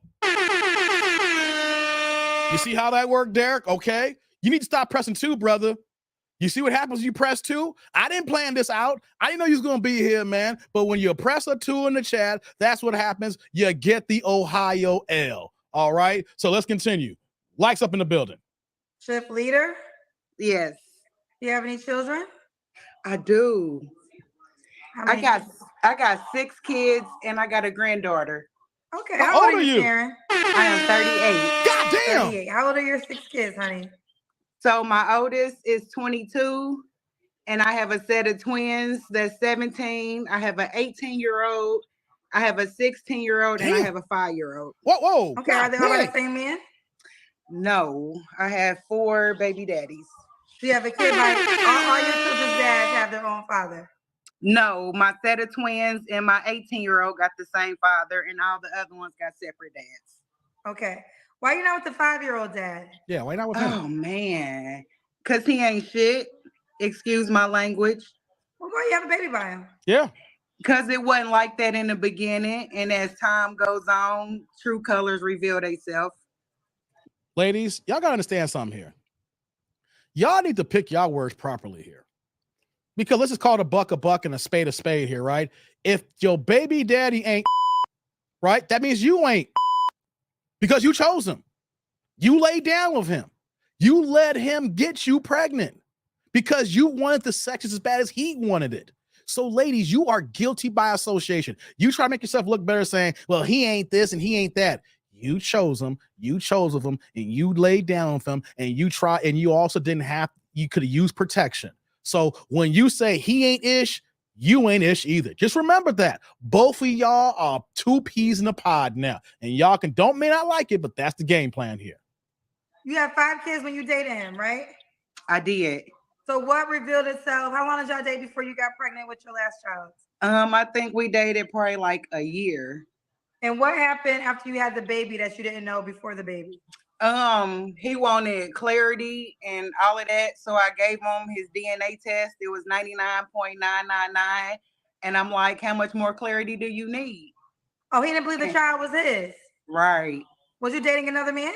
No. Did he have kids already? His kids, he had like 2 other kids. They were older. So when you got pregnant, he didn't want to participate? Nope, not at all. So he left. He left. Even after the DNA test, like he pays child support, but as far as any time with my daughter, the whole 5 years, no. Okay.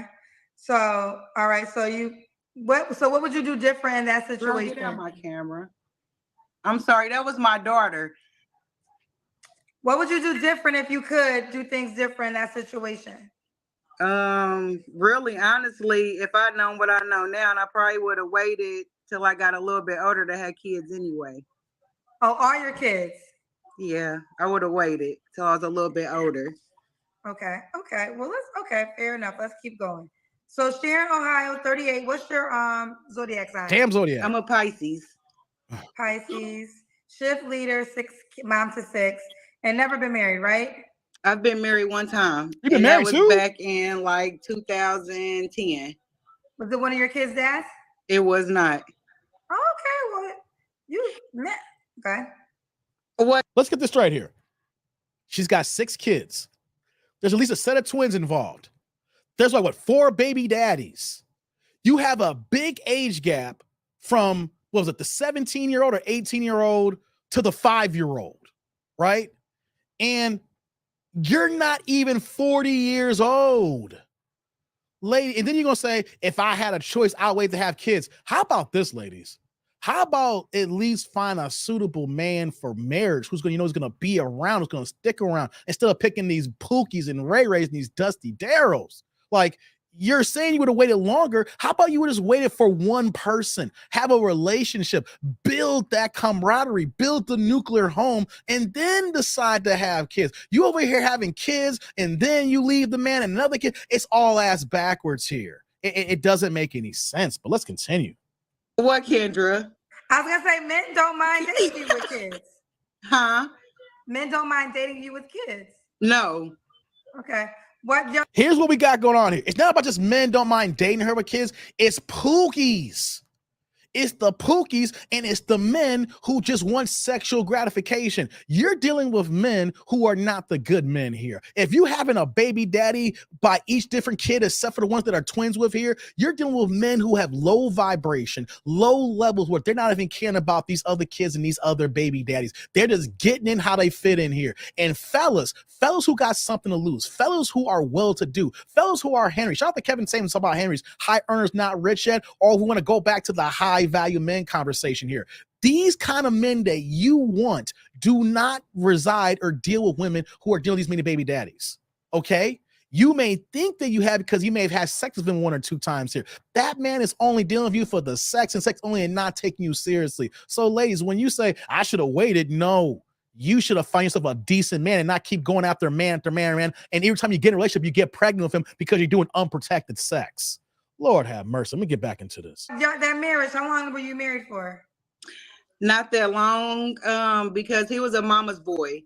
And I can't teach a man how to be a man. So it's like, if you not a man, I can't teach you that. Oh my God. So how long were you guys married for? Less than a year. Makes sense. Okay. Yeah. All right. So this is Sharon, 38, Pisces, Ohio, shift leader, mom to 6 by 5 men, correct? 4. 4 mom. Oh, because one's twins. That's right. Yeah. Mom to 6 by 4 men, married once. What kind of men are you looking for now? Let's get into Sharon? it, guys. Honest, know what he want in life, got himself together, put God first, somebody that's understanding, respectful, and not a cheater. Not a cheater. What are your deal breakers? Deal breakers. A liar, a man that can't be with one woman. He has to have more than one woman, and a narcissist. They always say narcissist. Okay. They always say it. Okay, and a narcissist. Does he have to look a certain way? Let's get the looks. No, I learned No. my lesson on that, so no. Okay. Does he have to make a certain amount of money? Let's hear the money game. No, because I make my own money. I do fine.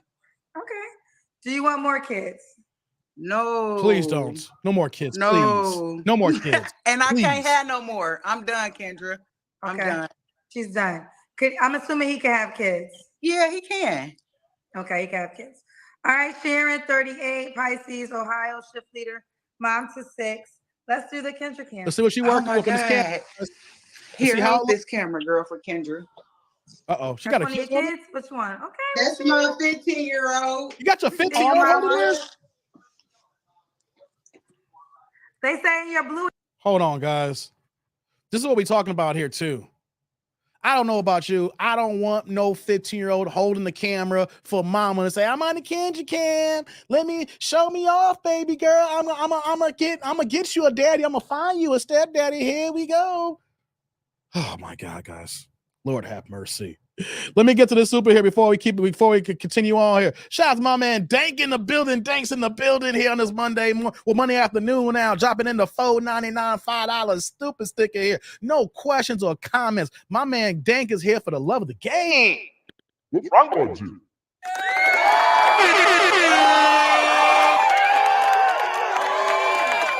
My man Dank. I had the robot voice for a second. Brother, salute. Thank you for the holla. I appreciate you, man. Thank you for coming through, man. My man Dank in the building, man. He always be showing love. Appreciate you, brother. Appreciate it. Coming through with the super sticker. You guys can do the same thing too as well, guys. The super chat, super thanks, super stickers is available. Thank you, brother. Thank you. KN says, Dave, what you're saying is falling on deaf ears, man. This woman's the epitome of foolishness that's going on in our community. I know, KN. It may look like it sound on deaf ear. What I am doing, brother, is reinforcing to the fellas to hear this. Because you want to know something here? I'm going to talk about something probably at the end of the live stream as I end off the show. Not now, but at the end here, if you guys stick around. Sometimes we as fellas is dumb as hell. We can do right and know what's right and have brothers around us here, but every once in a while we need reinforcement to hear from one of us here because sometimes we think with the wrong head and we just do dumb, janky things here. And I learned that because a lot of us in the black community, we're just plumb dumb, stuck on ignorance here. What don't matter the dynamic, not even just this dating dynamic. If you're dating a woman with 6 kids by 4 different men, you got 4 kids by 4 different men, 3 kids by 2 different men, 2 kids by 2 different men. The whole point of this channel here, I want fellas to hear what I'm talking about, KN, and I want to reinforce for us here not to fall short because when you find the same one, she may not look like her, but she could have the same numbers, same demographics, KN, and then you see them lips, you see that body, you say yourself, damn, what that mouth do.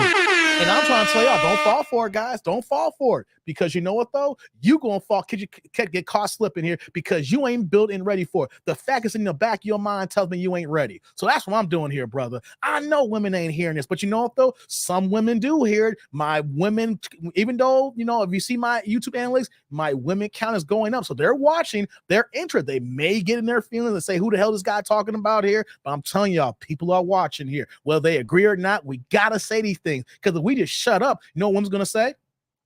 Guys think this way. When we talk like this, they're going to say, what are you talking about? We need more men to keep talking so they can understand that we ain't selling for this crap here. You women think they know what men want. No, we're telling you what men want. And when you don't like it, you get in your feelings, but we're going to keep repeating this, keep it going here because, guys, repetition is key. Let's continue. Blue hair don't care. Don't care. And my 15-year-old daughter did my hair. Oh, she did? Okay. Oh, Lord, you got your daughter doing your hair with the blueness. That's what's up. Let me add another thing too, ladies. When y'all go ahead and putting these janky ass Smurf colors out there, Kool-Aid colors where you're doing the blues and the cherry reds like sexy red, you understand that you could be a very, very good person. You can have a very good personality. You could be a law-abiding citizen. When you rocking these janky Kool-Aid color hairs here, you're letting us know the type of person you are without even telling us that here. And when I see this here, you know what I say? No. Y'all don't get it. Y'all trying to be young so bad. And you know what, though? It's nothing wrong with being your age. Even when you got kids, act your age. You could be young at heart. Doesn't mean you got to have your 15-year-old kid giving you 15-year-old hairstyles. Oh, my God. Let's continue, guys. Let's get back into it. What was your last relationship, Sharon? I want to say probably like 5 months ago. 5 months ago. You don't have to answer, but I'm going to ask. When's the last time you was intimate with someone? I'm not going to answer. Because it just happened recently, guys. What are 3 flaws you have to work on, Sharon? Being patient. Saying no more often. That's probably about it. Okay, that's probably about it. And that's just 2 flaws? Yeah, that's just 2 that I can think of. Okay. What, Kendra? I mean, I think everybody should think of 3. Everybody has. It's crazy. People have more than 3 flaws. This is bad here. This is how you know she is never going to find what she's going to find here. And on top of that, too, everything I said when I was trying to give her the benefit of the doubt that she could be a good person, she could be a very productive member of society. Here is the common thing here. If nobody can tell you 3 flaws about themselves, that's the biggest red flag. You see yourself in the mirror every day. You are with yourself every single day. You have your thoughts, your ideas every day. You know when you mess up, and you know when you've done a good thing. And you know when you consistently doing some things that you know you need to work on that's not helping you currently in life. If you can't name 3 flaws about yourself, then you are the biggest red flag there is, because you don't have any self-awareness. You don't even have anything to sit down and say, you know what? I'm going to be self-critical myself because I need to work on these things here because I am not perfect. And since I know I'm not perfect, I got things to work on so I could be a better person. I could be a better parent. I could be a better mother. I can be a better partner. But when you're out here saying that I don't have any flaws to pick on or to even say that I have these issues here, you're saying to yourself you have nothing to work on. And if you got nothing to work on here, when you get in a relationship, your guy's going to tell you some things here. And the fact that you don't think you got nothing to work on, you're going to get in your feelings, say, who the hell you think you are to tell me certain things here? So you're blocking your blessings before it gets started because you don't think you got nothing to work on. That's the issue here. So when you see this woman here saying, I ain't got no flaws, I don't know what the name here, this explains why she got 6 kids by 4 different men. She can't even see the forest beside the trees here. She can't see her face despite her nose here. If you can't see your flaws, then you can't see the wrong you're about to do. Remember that, tribe here. If you can't see your flaws, you can't see the wrong that you're doing here. Hence why you say, I'm only human, forgive me, or it's not that serious. Oh, God, let's continue. Flaws, but it's interesting. They do. I mean, I can have an attitude sometimes, but it's only if I'm pushed to that point. Okay. Why would a guy be lucky to be with you? Because I handle my own business. I cook, I clean, and I treat my man how he's supposed to be treated. Okay. You cook and you clean, you treat your man how he's supposed to be treated. Do you want him to be in Ohio? He don't have to be, because I'm not originally from Ohio. I'm originally from Indianapolis, Indiana. Okay. What's the age range you would date? I'm 38, so I'm gonna say 38 to like 45. 45. So Sharon, Ohio, shift leader, 6 kids, 38. She been married before. Do you want to get married again? It just depends. I'm open, but it just depends. Okay. What you should be doing is looking for one of your baby daddies to marry you. So here's the thing here we need to understand. We do live in a polygamous lifestyle here. This woman has 6 kids by 4 different men.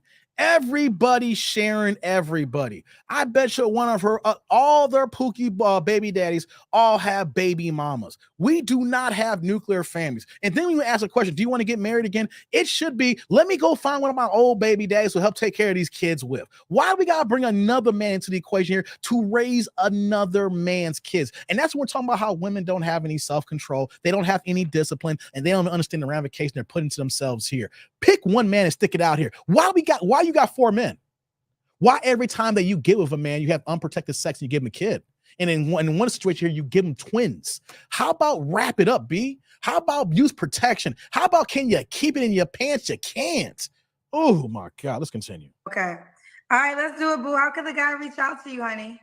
My Facebook is Sharon Jackson, and then my Instagram is Sharon Canning 86. Sharon Canning 86.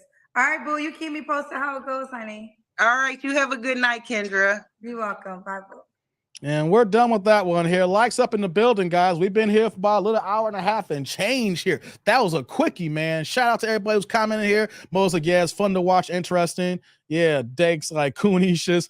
Let's just keep it a buck here. I'll just give you a quick, real fast recap here. This is sad, right? 6 kids by 4 different men, and didn't have that big old gap from a 17-year-old to a 5-year-old.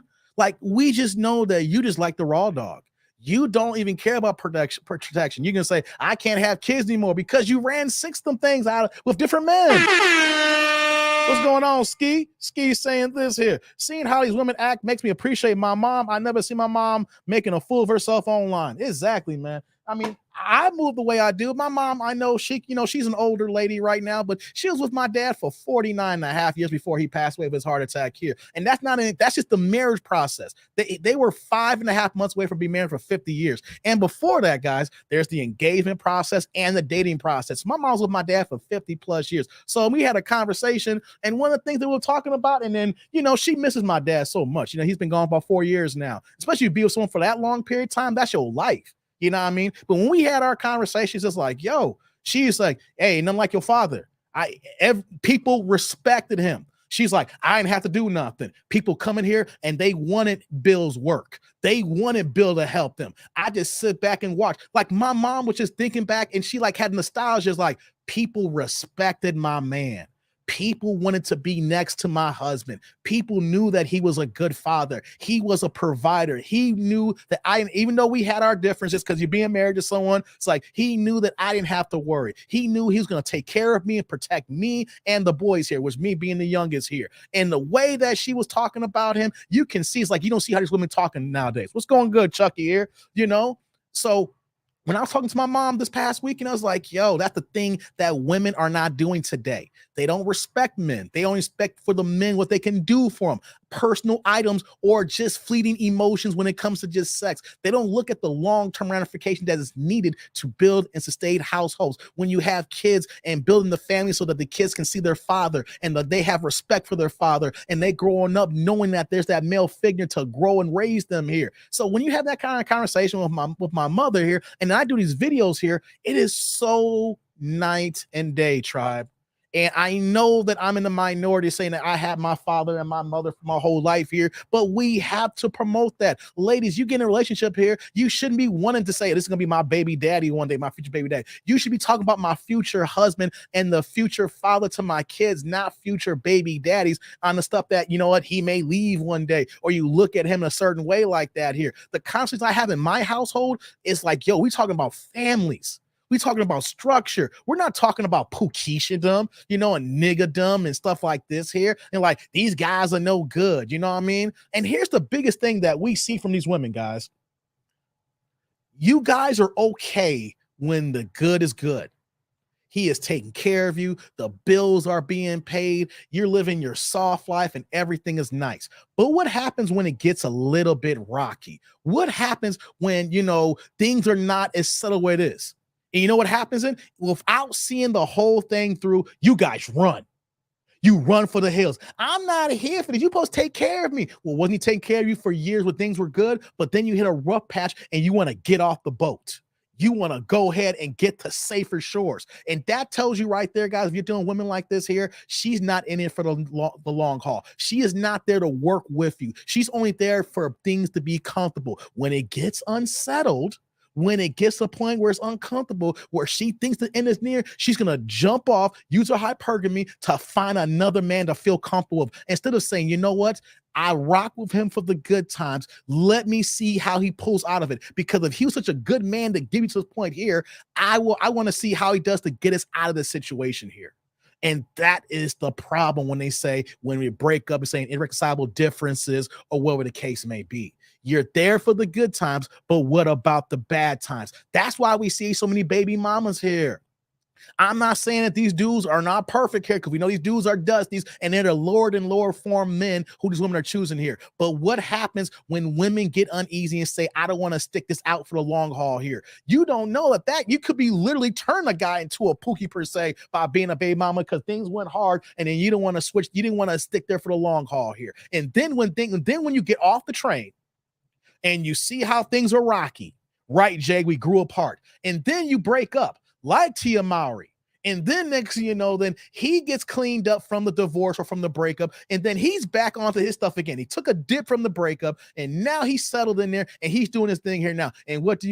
You clown that man, talk about the other woman that he's with here, and you're talking about where all the good men at. Yeah, he was no good when I was with, but now he's doing good now. No, that probably didn't happen. We're not looking at different dynamics, guys, where that the situation started off good. Then they hit a rough patch. She got off the ship in the rough patch, and then she want to complain about that guy not doing what he's supposed to do here. He gets himself right out of the rough patch, and then find another woman who's going to rock with him. They're happy. She's got to deal with a new woman now, and the kid's got a stepmama, and here you are arguing, complaining because he wasn't like that. I was with him. He was. You weren't there to fight the battles with him. You weren't being there to be his right hand. You weren't there to go through and strong arm through those tough times, into the evils and ills, and to the front and back and there and yonder. You only want to be there when it's getting good, but you're not there to understand. Here's the thing, ladies.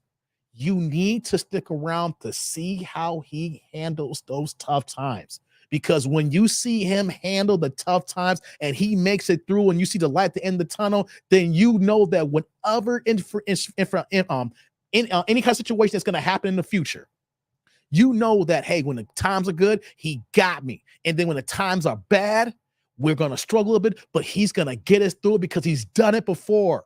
And then you're going to know, I got a real man. You don't know you got a real man until you go through the tough times and you battle it together and you get on the other side. All you see is, it's tough times. I don't want to feel good in these. I don't like the way I feel in tough times. I need to stay in good times all the time here. And then y'all get mad when you see him move on. Like with Tia Mowry right now.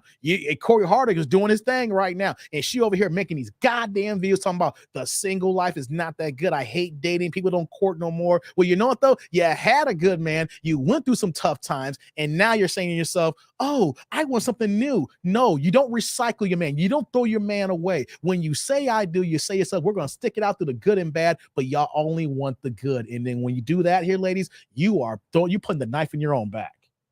Man, oh man. Jay says, spit that real, Dave. Thank you. Says, now he doing good. You trying to get him back. Exactly. You know what I mean? And so for the men here, you should understand this too. Don't take her back, because there will be another bump in the road. It may not have been as bad for the bump in the road that you guys went through when you broke up, but you know that she's a runner and she's a track star. She's not here for the long haul. She's only here when things feel good. When it gets uneasy, she's going to head for the hills. And fellas, we don't need that in our life. We need people who's going to be there and fight with us. And then you guys can see this before you raw dog these chicks, guys. Stop raw dogging these women. The only time that you should be raw dogging if you got a vasectomy. And if you ain't got that, then you should be wrapping it up every single time. Man, oh man. Oh, Lord have mercy, guys. It's just crazy here. Let me see what we got here. Let me do this here. Let's see here. Let's do this here. If y'all want, hey, let's do another video, guys. I'm not here for a long time today. This is not going to be a 3-hour stream today, guys, because I got things to do, and I didn't really promote this video like that. I came out the last second here. So I got time for one more video. If you got time for one more video, press a 1 in the chat. I promise the next live stream, guys, I'll have more time. I promise the next live stream, I'll have more time, guys. You guys know I'm known for doing 3-4 hour live streams. This ain't gonna be a 3-hour joint today. But the fact I'm here today, giving y'all what y'all looking for. You know what I mean? Likes up in the building, super chat, super thanks, super stickers, as well as the Cash App. What's going on? Listen, who we got here? We got Randy. Okay, I've never seen you before, Randy. Welcome. All right, guys, let's get to this next video here. I'm gonna pull this up on the screen here. Having a little bit of fun today. What's going on, Dank? I see you with that one here. Let me get this going here. Let's see here. We got that one. No, we don't want to do that one. Let's do this one. Blind reacting. All right, guys. What's going on, DW? I see the ones here. Shout out to the replay gang. I know I'm going to have a lot of replay gang on this one here because I know that the notifications ain't going out because I'm going at a time that I normally ain't supposed to go to. YouTube, and let me give you guys some numbers here, right? YouTube actually tells me the time I should go online. But of course, you make your own schedule. YouTube tells me, Dave, you need to be here at 4 o'clock, 5 o'clock, 6 p.m. Eastern. You need to be here prime time. But you know what, though, guys? I can't be here prime time today. You know what I mean? I can't be here prime time today. So that's what's going on. I'm going against YouTube's algorithm right now so I can give y'all a live stream. So shout out to the replay gang with me watching this here. Shout out to the Ninja Watchers. You feel me? Yeah, let's get to this next video. Let's do this here. All righty. Likes up in the building. Let's go. Let's get it, guys. Let's get it. She look kind of cute. Got a little light skin in her, you know what I'm saying? Let's see what she's working with, guys. Let's see what she got. Hi. Hi, what's your name, baby? Jasmine. Jasmine, where you calling us from? Orlando, and I'm sorry, my voice. Orlando, Florida gets the L. Oh, Not Chicago. Orlando, how old are you, Jasmine? 30. 30. 30. Ooh. What do you do for a living? What do you do? So I have my own fitness business as well as I work as an adjuster for insurance. Okay, fitness business and an adjuster. Do you have any kids? I do. One kid. One child. How old's your child? How old is she? 3. 3-year-old? 3. Why you not with the dad? Yeah, where's daddy at? No, it just didn't work out. It started getting really toxic. So eventually we had to split. It's always toxic. We had to split. Kendra's never going to ask the question. I always want to know what's toxic about it because women I noticed now, right? As I get further and further in this YouTube career, women just use toxic because it feels good. It sounds nice. It's a good word to use when they break up. Not even realizing that, let's say that they broke up and she was the problem. Or let's say if they broke up and it was 50-50. When you say toxic, you're putting all the blame on the man. That's what's going on here, guys. I want you guys to hear this here, and I want you to put this into your brains when we start talking to women when they say this here. You see, because what we're doing here is placing every single relationship, we're placing the blame on the man. And this is the point of my live stream here. When I was talking on Facebook to these women here who are just damn delusional. We're doing these reaction videos here. We're talking about Marcus Jordan earlier, right? Every time that a relationship breaks up, the connotation is the man is always at fault. The man is always guilty. The man is at the crux at the end of the relationship. He was toxic. We grew apart. I didn't see the light in the tunnel. What, guys? It puts the bearing on the man. She's not saying, well, you know what? I was a piece of work too. You know, I had a lot going on. I was working a lot of hours and I was coming home stressed out. I was taking things out on him and it reached a boiling point. You know, we were oil and water. I got to take my ownership on it. Right? I want you guys to hear this here. She may not be insinuating that, but that's what happens when you say it was toxic. You're saying he was toxic. You're saying that he is the reason that the relationship ended. And we need to stop deadness here, fellas. We need to understand that sometimes when we hear this here and you know what's going to happen when you talk to a woman, oh, you're going to start taking her side. You're going to start believing what she's saying here. And then next you know, you're going to be going against the other man. And you have no idea that you could be a rinse and repeat of why that relationship ended. She may do the same thing to you, what happened to the other man, guys. I just want you to understand this here because the connotation is the man is always responsible for these relationships ending. When in actuality, it takes two to tango. These women be causing the breakups as well, but the onus is on us. Now let's continue. Okay. What's your zodiac sign? Damn Gemini. Gemini. Mhm. So this is Jasmine, Orlando, Florida, 30, Gemini. Fitness instructor, you said? Mhm.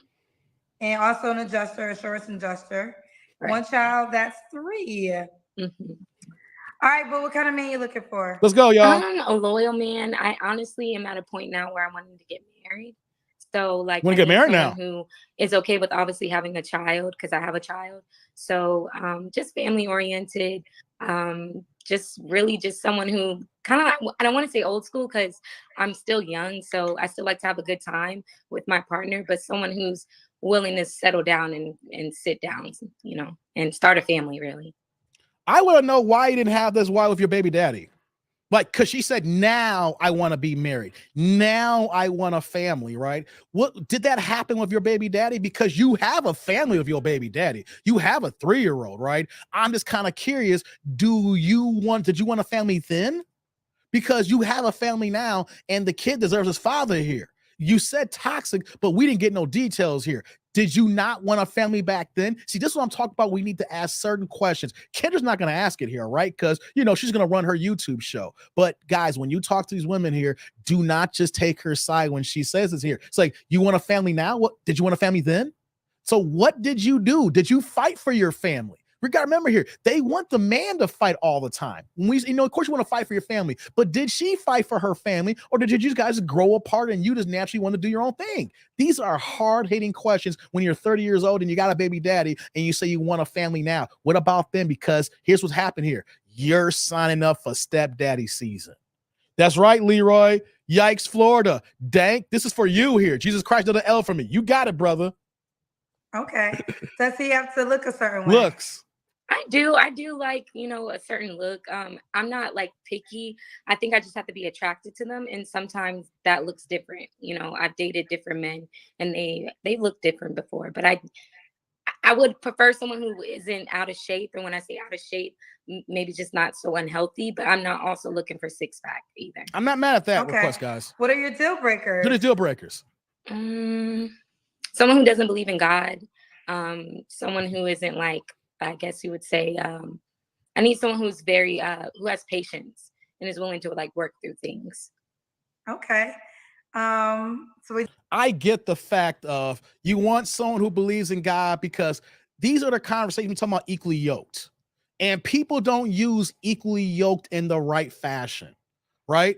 So here's how equally yoked works, guys. If you're a Muslim, you may not be a practicing Muslim, but you still follow the teachings of Muhammad, right? It's going to be in your best bet to find someone who is in the Islam faith. They may not be practicing, but you want somebody who is in that same light there. The same thing if you're a Christian, you want to be with someone who's Christian, even though they're not practicing here. Because when this goes on, guys, and here's the thing for you ladies, if this is what you want, you need to go to church. The problem is the men in the church is not the men you want here. You see how that's a catch 2020, a catch here, you know, the catch 2020 here. So I get that. You want someone who believes in God, but you know what that means? You ain't going to find them here on Kendra, because every day, ladies, here's what you got to understand. The church we are seeing as a goddamn scam. These preachers are out here are juicing their congregation members for money, for the building fund, for the roof fund, for the parking lot fund, for the pastor, I just need to put something down fund. And men are more logical. We're not giving our money to some celestial being that's not even there because the money's going to your Cadillac. The money is going to your Escalade. The money is going because you got all these brand new suits and all these goddamn gators that you're wearing. So ladies, I get it here. That is a good thing that you want to be equally yoked here as far as a man of God. The question is, you need to have more conversations why men are not going to church. And on top of that, too, you actually need to prioritize the men who are in the church if you want that here. The problem here is, are you going to settle for those men because those are not the men? Overall personality and how they move type is what you want, unless he is the deacon or the pastor. Most men, I hate to say this in the church here, are straight up blue pill. So you got to ask yourself this here. Do you want a man of God, but he doesn't do it for you all the way inside here? These are things you got to ask yourself, but you're not talking to enough men when it comes to church. Let's continue. So what about money? Does he have to make a certain amount of money? Yeah, I don't want to sound like some type of way when I say this, but I am used to men who are successful. And I would just say, like, I do love intelligent men. So usually intelligent men have, you know, I would say the funds, but I also am not a person who asks for money. I make my own money, but I would like someone that if needed, I could depend on. We could buy a house together. We can go on trips. We can live a nice life. So your 3-year-old dad, I'm assuming he had money then. Yeah, he did. Okay. All right. Let's do the Kendra Cam. We'll see what she's working with. The guy had money. That's crazy. Oh, Derek. I think she got what you working with for right up top. Sorry, y'all. She put it all up in the face. Okay, he's definitely in great shape. Yeah. Here's what I'm gonna do. Let me do the big box. Let's do this here. Let's see what she working with. Big box. Have to be. You're a fitness instructor. Let's back up again. I'm giving y'all the full blow by blow. Okay. She in shape, guys. She's petite. She in shape. Yeah. Just wish that, you know, she prioritized the family before the baby daddy, but we're not gonna get those details. He's definitely in great shape. Yeah, I have to be. Okay. You're a fitness instructor. Yeah. So with your 3-year-old dad, is there a minimum money requirement? Let's hear this. The minimum. Or it doesn't matter to you? And again, I don't want this to sound bad, but 6 figures and on the higher end. And when I say this too, I mean this only for the fact of like the livelihood. Like I'm not, again, I don't ask for money. I'm not like one of those girls who's like, hey, I need this, hey, I need that. But I do want someone where money is an issue for them. And that's kind of where I'm also trying to get in life. And when I say that, just financially stable, like money isn't going to be an issue in a relationship. Well, financially stable is a different definition for everyone. So you said high 6 figures. So I mean, what's your definition of high 6 figures? Yeah. You know what? Let me back up though as well. I do want to back up because there's something that I have learned as I've gotten older. It's not necessarily what you have, but it's what you're willing to give. So if this person, let's say, makes $80,000 a month, but when I say treating me, I feel like I'm being treated right. I love my love language is quality time, but I also do like gifts here and there because I'm like that. Like If I see something that you like, I would want the person to be able to do that for me. I wouldn't want the person to like be not financially stable to the point where we can't on the whim go somewhere and travel, or if my car might break down, and what if I don't have the funds? Just someone I can depend on, to be honest. Y'all hear this? Okay, someone you can depend on. Fair enough. So when was your last relationship? We're right now we're in November. So I stopped speaking with somebody in July. You see what she wants here? I'll let it cook for a second, guys. In the past, I would always jump in every 5 or 10 seconds. I was letting her talk and cook before I give a few assessments here. And you notice how, she put that when they talk about the lifestyle, they talk about the dollar amount, right, Jay? Talk about $80K a month, right? How many men is really making this kind of money? Like, here's what we need us to understand, and we got to put it into women's heads when you talk to them, guys. Nobody's getting this money. Everybody's broke. Everybody's faking it till they make it. When I say everybody, ladies, this is why you're sharing the same man.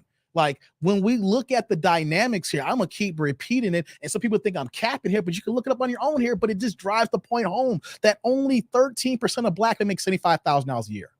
Here's another thing, too. There's only roughly about 14.6 to 14.8 million black people in the United States. Right? We are a minority, guys. We are being black, we are a minority. There's 350 plus Americans in this country, and under 15 of that is black people, guys. So we got to understand that even though we may see us in black culture, we see ourselves on TV. Right? We see ourselves doing big things in movies. You see that the NBA is majority what? Black men, right? You see the NFL is what? Majority what? Black men. You see the rappers and the top hip hop artists where they are black. You know what I'm saying? And you know what happens? We get blinded. We're thinking that because we see the top things of money makers in America or the top influencers when we look at these things here and we see them making money. We know their contracts because they're public. Like I said about NBA players getting $300 million contracts. NFL players. Patrick Mahomes' new contract, he's going to be north of 500. I know he's mixed, but he's still black. His next contract will be north of 500 million in NFL next time he's up here, guys. The thing is, we are inundated with the top blacks getting these exorbitant contracts, making all this money. And you know what ladies are thinking? You know what people are thinking? That all these brothers are getting to the bag, which is not the case. Do you understand how averages can skew the numbers? If we brought out 100 people here, right? We bring out, I'm gonna get back to the video in a second. We bring out 100 men, right? We can get to the stats. And I say, you know, when we get down to it, only 13% of black men make 75,000. Only 7% of black men make over 100,000. So we pull the 100 black men out here, you will find like 13 of them making over 75, and then you will find that 7 making 100,000. And then we talk about the average, how like the average black man makes 42,000 and the average white man makes 50,000. But here's how those averages get correlated. We talk about that 7% who are making $100,000 a year or more. So what if you got one person in that 7%, or take these 100 men, and you say like one of these 7 men makes $400,000 a year. That one man's 400,000 is gonna skew all the lower than men. So we're talking about the average making 42,000. The average is actually brought up because the top caliber men is bringing those numbers up, guys. I know we're talking about the average and the average when we pull it together, but those averages are calculated because the top tier men make up more than all the other average that brings that number up. So I just want you to understand, when we talk about the average man makes $42,000 a year, that number is driven up because of the top 7% of men who's doing this here. Or we talk about the top 1% of men doing this here. So we got to understand that when they're saying like, I want to be treated this way, I want this, I want that, everybody's broke. Not everybody's getting to the bag. Not everybody's making money. People are living paycheck to paycheck, even with people with good salaries, because goods and services going up while people's prices and wages is stagnant or going down, and only a few people is getting to the bag. So we need, what's going on, Trust? We need people to understand this here. What's going on Inside Out? Looking out here, what's going on? So we need, when we talk about these things here, I know I give the averages, but let's take a deeper dive to understand it. The average black man on the number averages maybe making 42,000 a year. But overall, guys, all these people are making so much less money. And then women are thinking, all these guys are getting to the bag. All these guys are making this money. And it's not. People are faking it till they make it. People are using IG to go ahead and try to further their case, when in actuality, they're barely making it each day. Hence, like we talk about with Marcus Jordan, he's Michael Jordan's son, and he's faking it till he makes it. That's the best example. He's got a rich billionaire daddy, and he's broke because he's not working to get it himself, guys. What y'all saying here? Before I get back to the video, outliers can definitely skew a data set. Exactly. We talk about the averages, but we don't talk about the big numbers that skew everything else, but it helps us, gives an understanding of what the average person makes. If you got 7 people making $100,000 a year, but then you got these other, like say 60 people making 20 to 30,000, that number's gonna get raised up because the one person makes 100,000 is making 2 or 3 times the amount that helps the averages.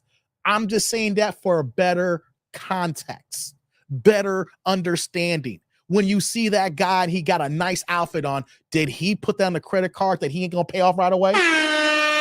Does that man not even have a banking account or a savings account? Does he carry all his money in cash and use the goddamn money phone when he's talking? Yo, look at me, I got money. Money phone, baby. Dudes got money phones and ain't got a goddamn bank account to put their money into.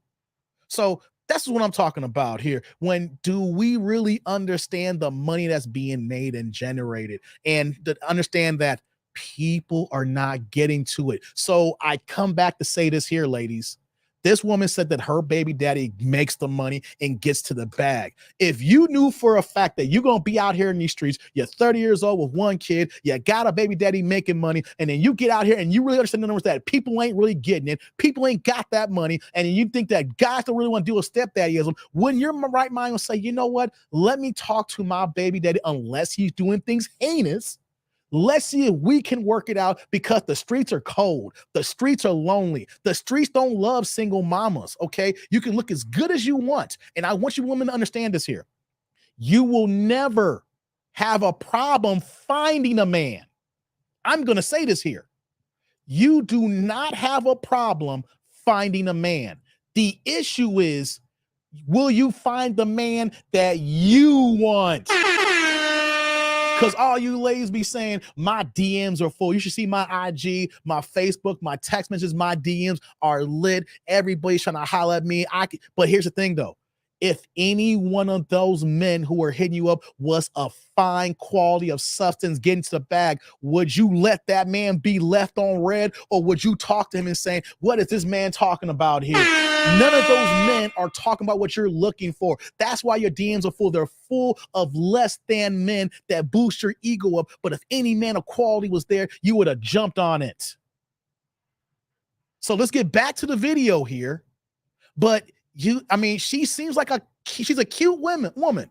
And if she's telling the truth about her baby daddy, you need to know that the streets don't love you. You out here looking for a quality man, a man who's making money when you already got him and it's your kid's father. Unless something happened, unless there's DV involved, unless there's things that he is treating you with, like he's being disrespectful. If he is a good brother, but you're going to say it just didn't work out, maybe like I talk about here, you weren't built for the long haul and you need to humble yourself because you need to be secure for you and your child. You see y'all saying MJ gave his son a good job with Nike Air Jordan division. That's all he needs to do. No, that's not actually it. Inside looking out. No, his son is a bum. You need to go back to the beginning of my episode here. Talk about Marcus Jordan. The only thing Marcus Jordan is doing right now is running the trophy room. Marcus is not putting any effort into his work here. He's living off daddy's dime. And people who are living off their daddy or their family members does not have the workload or the mentality to go and get it. He feels it's owed to him. And you're saying that's all he needs to do? No, he needs to do more inside. He needs to do more to be his own man, because he would never be his own man being looked out by his daddy.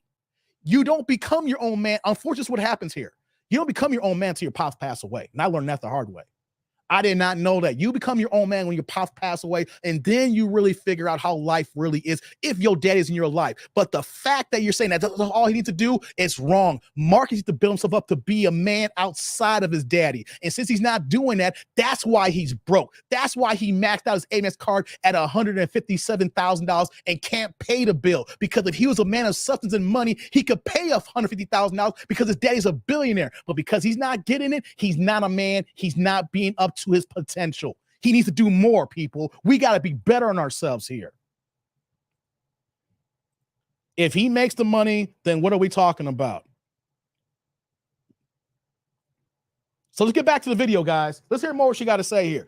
I'm talking about this is for the men. What we need to do, not because of what someone done for us, because eventually those handouts will end. And do you have the work ethic? Do you have the groundwork? Do you have the stature? Do you have the foundation that you can move forward and do more with those handouts? Or are you just sitting there standing in quicksand while you letting everybody else do the work for you? That's what we're talking about. That's what we're talking about. Let's continue. And here's the thing here. When you're saying here, that's all you do for his son. No, what Michael should have done for his son is put himself in a place to win. I'm a billionaire, but here's the thing that you guys got to understand inside looking out. And I tell people around me, just because I'm a millionaire, my kids, you are not millionaires. I worked hard. I made this money. I created a lifestyle for you to live, but you got to become your own person. You need to know you got to be able to get it, because if you don't get it, what's going to happen? I'm gone. And if I look at the point where, you know what, though? I don't think you deserve my money. You need to showcase that you can get it. What Michael Jordan didn't do is make Marcus his own man. Marcus is living off his daddy. That's the difference. I'm a millionaire. You're not, son. Or Michael say, I'm a billionaire, Marcus. You're not. So you need to figure it out here. But you know what? I'm your dad. I'll help you. But if you're going to be lazy, you're not worth it. That's what we got to understand. We got to put this into black people's heads, especially our kids. Just because we're successful, you're not successful, son. You're not successful, daughter. You're just my heir. And I'm giving you the example for how you can be successful to make it easier for you. But I'm not just going to hand it to you because you're not know how to respect it. And then, of course, when you get older, I'm not here. You're not know how to maintain it. Let's continue, guys. Okay, because we kind of went around in circles. I want to just make sure. You said high six figures. That's not a requirement? Let's get to that here. I would prefer someone who does have some money. So what's your definition of high six figures? Let's hear this here. Someone who, like doctors, they can make anywhere. No, what is the high six figures number? Why are you giving me so much? Because I don't want to seem like I'm just for their money. Well, you're seeing me how, well, it's not, you can't here. see, this is who you are. Yeah, So if you don't like who you are, then that's on you. Y'all hear this? But I mean, you can't, you only can see who you naturally are. So if you don't like this part of you, then only you can change that. But I need a definition of what number is high six figures. Because the feelings hurt. 300,000, 400,000. The people I dated, that's what I feel. Right. Okay. So let's go back to your child's father. Did he make around that amount of money? He's a millionaire. Yeah. Okay. So why didn't you work things out with him? Right. I told you, it just got really just. How? Well, I'm not going to stay with someone for the money. The relationship got really bad. He had a child on me. It just wasn't healthy. So yeah. So maybe the money, because I think. Okay, so but the money is still important. So if you're saying high six figures, your child's father was a millionaire. He cheated on you, got somebody else pregnant. Were you guys pregnant at the same time? No, after. So my son was about 2 years old. Were you guys in a relationship? Yeah. You were. Okay. So then you ended things with him. Yeah. Okay. So now the next man, would you date him? So here's the thing here. I'm not going to say it was okay for him to cheat or not, right? But if you're dealing with a millionaire and you're not married, you're playing house, he's going to have other women. He's going to call it a buck ladies. Here's what goes down with this here. This is the problem here. You get with that high resource man, you're going to have to deal with those high resource problems. I'm not saying every single man who got 7 figures is going to cheat, but just know that that man is rare. While I was talking about the numbers and averages, how not everybody's getting. So when you got a man like this here who's built himself this way, you need to have a conversation with him. You need to find out if he's going to be faithful or not. And you know how you'd work that out here? Start talking about the future. Start talking about relationships, not having the baby first, but getting married and then having the baby. By putting the cart before the horse, you put yourself at a disadvantage here. You put yourself in baby mama status. So he's going to be able to move how you want to move now, right? But here's the thing, ladies. I'm not condoning it, but just notice here. If you want the money, you want the lifestyle, you want the resources, and because these resources here and you get with him, that means that you do not have to work unless you want to. And when these things happen, you have to know what comes with that.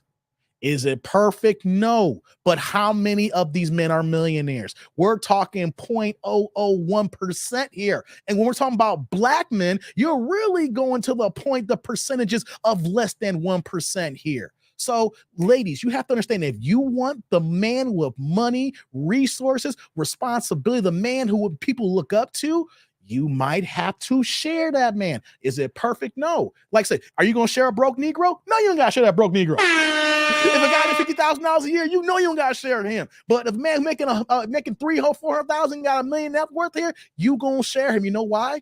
There's going to be a point in time until when you say that all these women are going to be throwing at them him. These women look at that man, it's like, I don't mind having this man part-time. Because where can I find when I find a full-time man who can't give me this here? So unfortunately here, this is what happens here, but this is what happens when you put the cart before the horse. You having babies before the marriage here. There's a certain order that needs to happen to secure the man and secure the bag, ladies. And so when you do things out of order, then things are not going to be to your benefit.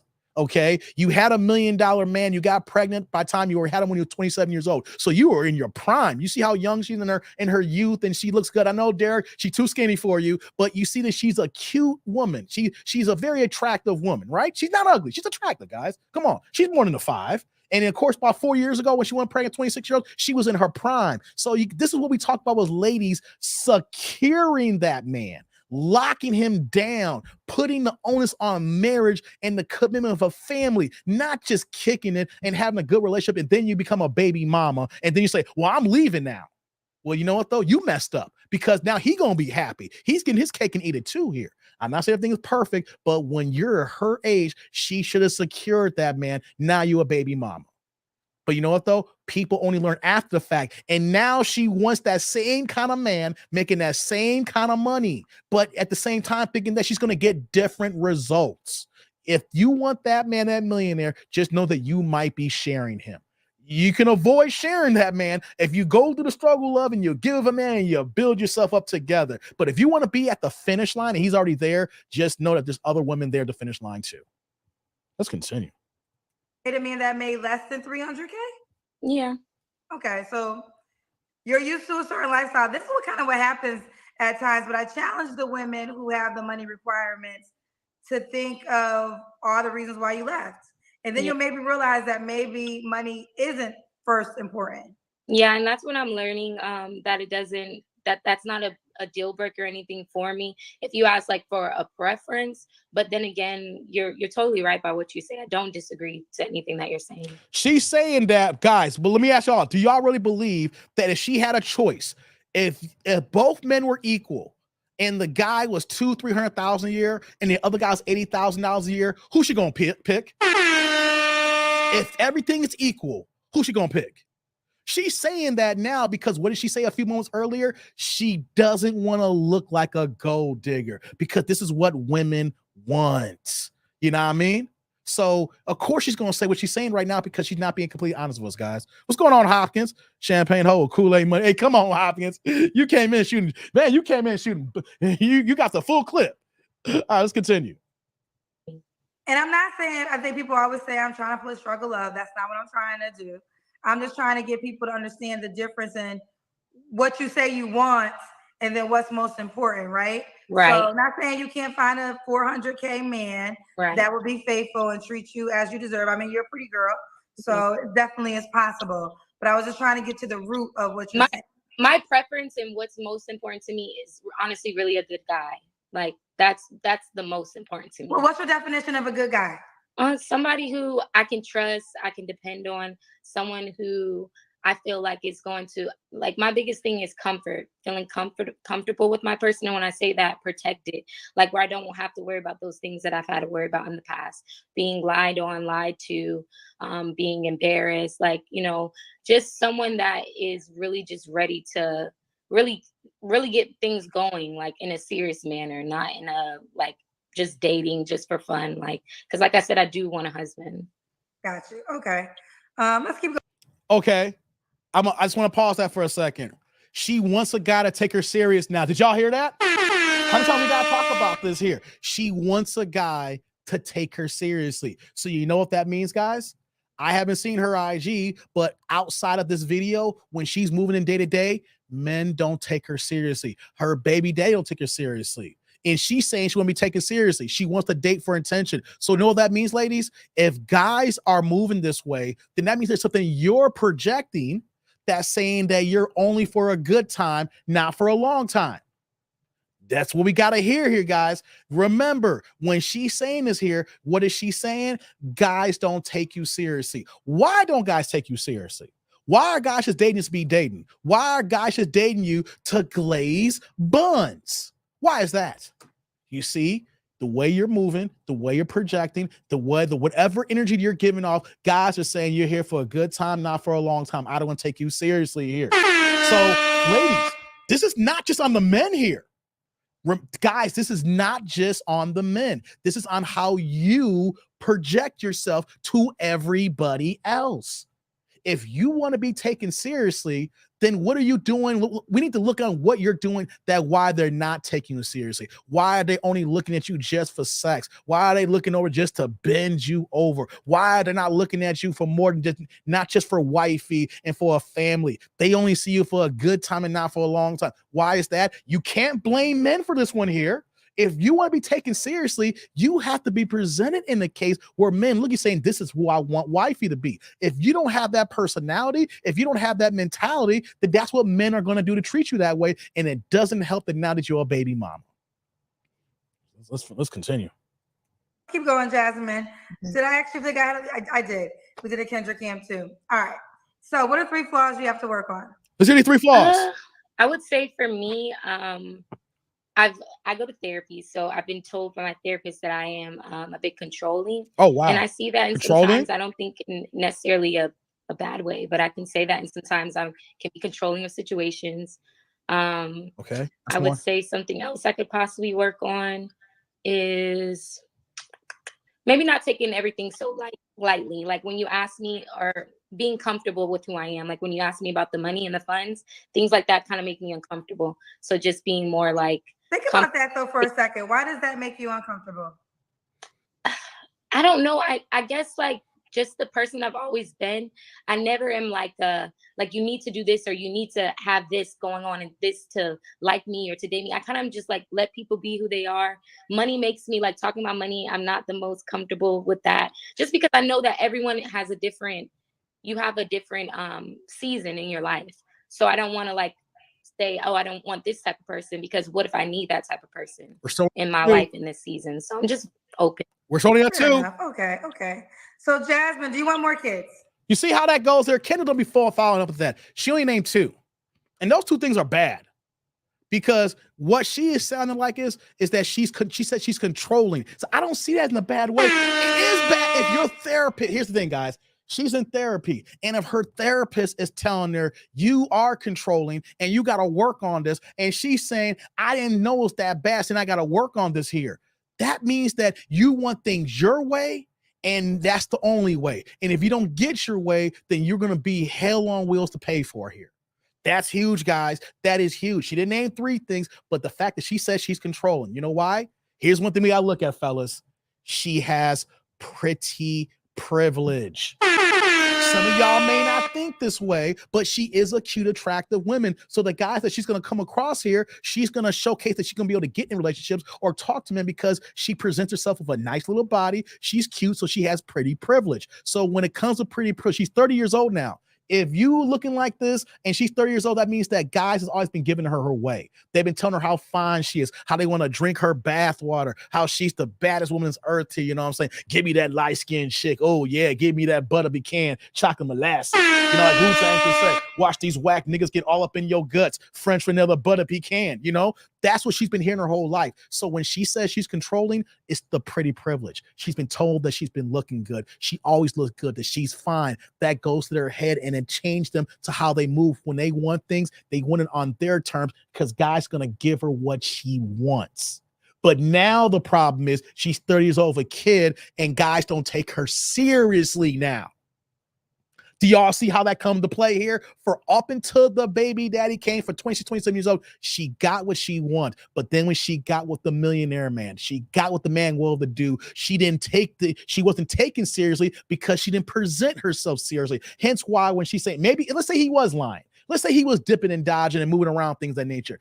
You didn't properly vet this man to know how he was moving here, and he didn't take you seriously. Now you're going to be taken seriously now. So a lot of things can happen, right, where we can blame the man. But what happens when the woman came out the gate with the issues? Yo, before we move on with this video here, shout out to my man Theo in the building. Theo, the Do Good podcast, dropping that yellow with the $10 holla, turn the chat yellow. What you got me, brother? Says pass the play. Dave, I'm ninja watching, work on the video. I hit the like button, though. Pass the goddamn play, people. Thank you. Thank you, Theo. I appreciate that. My man Theo in the building. Good live stream earlier, brother. Man, salute. Thank you for the holla. I appreciate you, Theo. Thank you. You had a dope live stream earlier, brother. Keep cooking, keep working, man. Keep working on those videos. Appreciate you, brother. Yeah.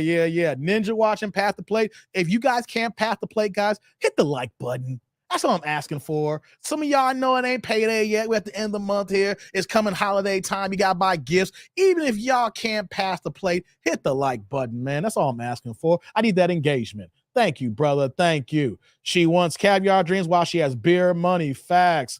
She has caviar dreams with spam money. Come on, Derek. You wildin'. A narcissist. She indecisive. Yes, brother, she is. Said the chick who's been to Dubai. God damn, man. Said she has a female therapist. She can control her son, not the men. Exactly, man. So let's get back to this video here. What the little things that she's saying here, we can kind of piece them out, because when you deal with a certain kind of man and we see what you're looking for and things of that nature, we can see the results are, because all of this guys are a rerun. These are all reruns. All we got to do is hear what she's saying here to put the piece together so we see what episode this is. Let's continue, guys. I do. You do. I do. Yeah. Can the guy have kids already? Yeah, that's okay. Kids, plural, I would preference, no. But and when I say, like, I wouldn't want anyone who has 3 or 4 kids. I really would prefer someone who wasn't married previously. And the reason why I say these things, I'm curious, is because, like, someone who's been married before, they might have certain icks and things that they don't want to do again. Whereas I haven't really done a lot in life outside of just having a child. Like, so I haven't really experienced like those things. Okay. I'm going to pause that here. You know what, though? This is a woman. The woman's intuition don't know what the hell she's talking about. She's saying that I would rather deal with someone who's never been married before. Only thing I deal is having a child. So she, on her own accord, is saying that I haven't really experienced life. But here's the thing, though. The man who may have been married one time and understands willing to do it again a second time here, and let's say that you two work out, he knows what entails for the market here. You are eliminating a crop of men who could be for you. See, that's what I'm talking about, women cutting off their nose despite their face here. Already there's a limitation in men. Here's what I need you guys to understand. There's already a limitation in men, just in general. Limitation, right? Because here's the situation. I like to repeat this stat for the Ninja Watchers, everybody in the building here. Back in 2013, there is 1.8 million more black women than black men of marrying age. What we're talking about here, men who are legally legal when you get to the point of 17, 18 years old, up into the point where even though they're still alive and they're almost about to delete and pass away. But the point is, in 2013, 1.8 million more women than men. Fast forward to 2021, it is now 2.1 million more black women than black men of marrying age. So when you make statements like this here saying that I don't want to deal with someone who's been married before, the numbers are already against you. There's already a deficit of men available. And then when we get to the caveats on, what if those men are already LGBTQ? They're gay, they're queer, transgender, whatever. So just remove those men out of the equation completely, because it don't matter. They don't work with you.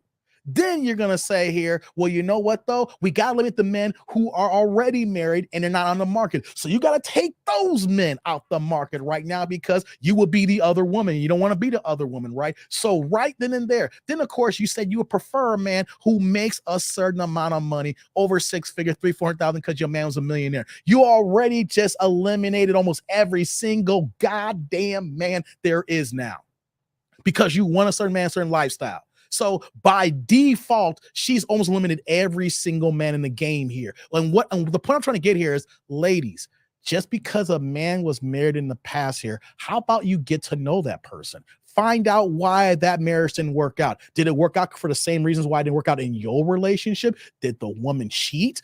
There are so many caveats in relationships that women are the cause and breakdown divorce here, because they're filing at a 70 to 80% clip.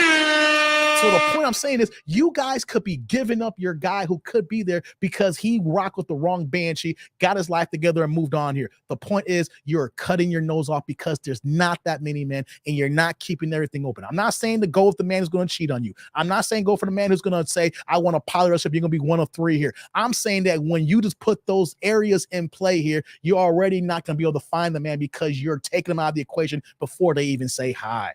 Hey, man, I'm going to get to y'all super in a second, man. Give me 1 second. This is Jasmine, Orlando, Florida, 30, Gemini, fitness instructor, also insurance adjuster. One child, that's 3, so you can't have kids. Why would a guy be lucky to Let's be hear with this lucky you? part. Me, because I'm fun, I'm outgoing, I'm very positive person, and I'm like really someone that a man would like because he can always lean on me. So I'm supportive. Yeah. So you can lean on me. Can't do that, baby. When you're not strong. Oh no, Kendra. I'll be your friend. I'll be your friend. I'll help you carry Stop, on. Kendra. Lean on me for it won't be long till I'm gonna need somebody to lean. All right, let's go, Jasmine. Oh, Jasmine, what age range you would date? Let's hear her age range. Oh, I like my men older. So like my son's father, he's 40. So I would say I'm 30 now. I wouldn't want to date anyone over 45. But I would prefer anyone. I do prefer the 40 club though. So you're gonna walk into what you're looking for here. I'm not saying all men of that caliber is cheating, but you're gonna have to share that, man. You want a man making 300,000-400,000. He gonna be in his 40s, 45 years old. He is in his peak. He is in his stride. The man that you're looking for, he is entering his peak. His financial level goes into the 50s, right? 50, 55 when he's really cooking with gasoline, right? But if you want that man here, ladies, you got to know that comes with a lot here. I'm not saying that all men like that cheat. I'm not saying all men are going to have a harem or side piece. Just know that man's building up to be some of the very few men on the earth working right now. So there's going to be situations where he feels that, hey, I don't need to be with just one woman here. I think I've earned the fact to have multiple women. I'm going to treat you right, but you may not like because you're not the one of one here. Ladies, you want this kind of man, it comes with a price. Because of a man who has built himself this way, it's called the spoils of war. He's been through the war of life, and then now he's at the king of his own castle here, so he's going to live it up. I'm not saying it's right or wrong, but you got to understand that men and women are different, and if you want a certain caliber of man, sometimes those things come with something here. My God, let's continue. The 40 Club. Yeah. 40 Club. All right, so Jasmine, I can't remember. Should he be in Orlando? Preferably, no, he doesn't have to be in Orlando, but he would have to be willing to travel here because, again, I do have a son, and my son's father is in his life, so that's important to me. That's why he can't be no stepdaddies, guys. This is Jasmine, Orlando, Florida, 30, Gemini. She can't really move like that. Insurance adjuster. One child that's 3 years old. Does your child's father pay child support? No, we do split time. No child support. I do my part. He does his part. No. Well, this is gonna sound real. That means that she didn't put him on papers because he's taking care of the situation. And sometimes that could be the best situation here, ladies. If you guys could amicably work something out, even though y'all don't work out and you don't got to put it on papers, because child support is the banshee to men here. They will go ahead and do things to us, take our money, say, you know what though? But here's the thing though, fellas, you need to have proper paperwork. If you're not on papers, make sure that you're not paying with cash. Make sure that you're writing out checks and you're writing out in the memo what it's for child support, for shoes, for Pampers, for the well-being for the kid. When you give cash, and then she try to put you on child support, and then you try to showcase these things here, the court's going to say that those are gifts. And the fact that they don't, and they're going to roll back and then do rolling back to how much you're supposed to pay a long time ago compared to when she want to put you on papers now. So I'm glad the fact he's not on papers, but guys, when you pay child support, keep records, write letters, keep memos, those write checks out saying for child support for the month of March, child support for the month of April. Here's food money for the kid. You put more notes in, the better. So when she does take you to court, the judge could be like, okay, you've been doing something out the courts here and you have been contributing. So I'm not going to backdate. I'm going to start at this point where it seemed like that you weren't providing. It's not perfect for us fellas, but you got to make sure you have everything in writing. Otherwise, she going to take your ass to town. Let's go. Real gold diggerish. But I'm going to say it anyways. You got paid by a millionaire, you don't get child support? Wouldn't that be crazy, you guys? So y'all see, I'm not about the money. I'm not about the money. No, I do not. He's taking care of her, though. We have split time custody. Whatever he does on his end, he does on his end, but I don't ask for anything. I get out the mud. Yeah. Why? She's not telling the whole story, guys. He's contributing. Because if he wasn't contributing, she wouldn't be this easy going. He's helping out. He's throwing money when he needs to throw money. That's why he's not on papers. Because if this broken up the way it is here, and he's getting it like he's getting it here, and he's splitting time here, best believe she's gonna get hers. She's talking about she's getting from money. No, he gives generously to the point where that she knows if she put him on child support, it would be less money. That's what's going on here. She knows that if they go on child support, she's going to get less. So she likes the fact of how he gives right now because it works out better for them. Not to go too deep into my business, but I would just say this. It's much easier to do it this way than to do it that way. I told you. Okay. Yeah. Guys, this is a blind reaction. I have not watched this video before, but if you're dealing with a man who ain't, let's say he got the money and he's not being skimpy, and you know for a fact, if I get put him on child support, I'm gonna get $400 a month. He dropped me $1,500, and he helps me here and there and stuff. Guys, this is what happens here. They figured out an arrangement, and it's more this way than child support. Oh my God. Before we move on here, check it out. Got my man Project Leroy with a $2 holla. Turn the chat blue saying, take it right over to both her IG pages. We got to take a look at that one. My man Leroy in the building. Leroy, hey brother. Salute. Thank you for the holla. I appreciate you, man. Thank you. Pass these plates around if you can. If not, I get it. Likes in the building here. We're going to see what this IG's looking like, brother. We're going to do it. Let's finish this video off. Thank you, Leroy. Okay, I understand. All right, let's do it. So let's do it, Jasmine. How can the guy reach out to you, boo? Instagram is ShePink Diamond. So it's SHEPINKDIAMOND,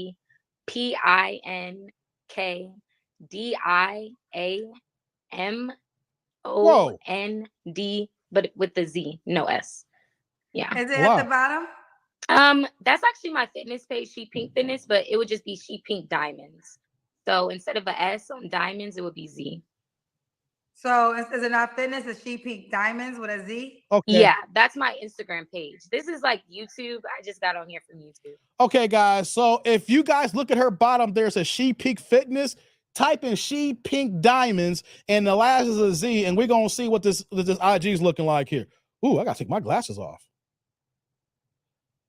Okay. Woo. Whoa. Okay, guys.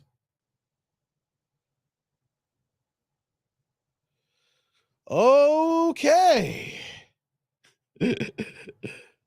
Okay.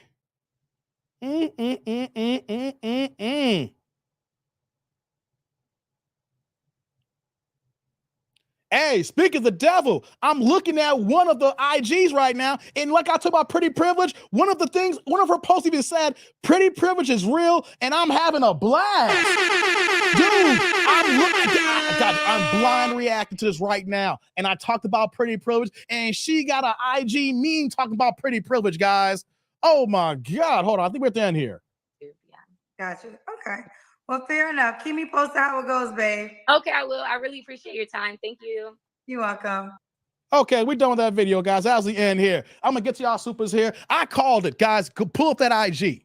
I'm going to get to y'all comments in the section here. I'm going to go down to these supers here. I called it, guys. I am not lying to you. I did not watch this video until right now. This is my first time watching it, and I said I'm blind reacting here. And everything I said came to fruition here. Oh my God. Hold on. Shout out to my man Drew Titan in the building. What's going on? Drew, the Drew is here. Dropping the $20 holla. Turn the chat orange here. He's got one word for your brother. Yes, sir. My man Drew, how you living, brother? Good last stream earlier, brother. Hey, brother, salute. Thank you for the holla. I appreciate you. Thank you. Hey, you know how I support my brothers here? Even I'm not talking that much in the live stream, guys. Hey, Drew. Hey, Theo, you know what I'll be doing to you guys? I got you both at the same time when I'm working. I'm on my MacBook Pro right now, right? I open up 2 tabs, and one tab will be for Theo, the other tab be for Drew.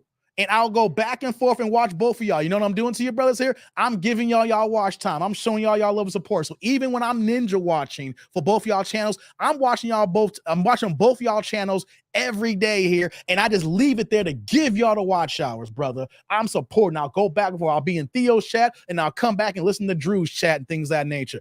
I'm letting you know that I watch y'all every single day. Even when I'm not watching, I'll just put my laptop open and let it run and give y'all watch hours, baby. So salute to Drew dropping that $20 holla. Hey, let's do it one more time, man. My man Drew in the building. Rocking my brother Drew. Thank you, brother. I appreciate you, Drew. Appreciate you for that holler, brother. Let's see who else we got here. Mo's like, how has she lived yet when she's in Dubai on her IG? Exactly.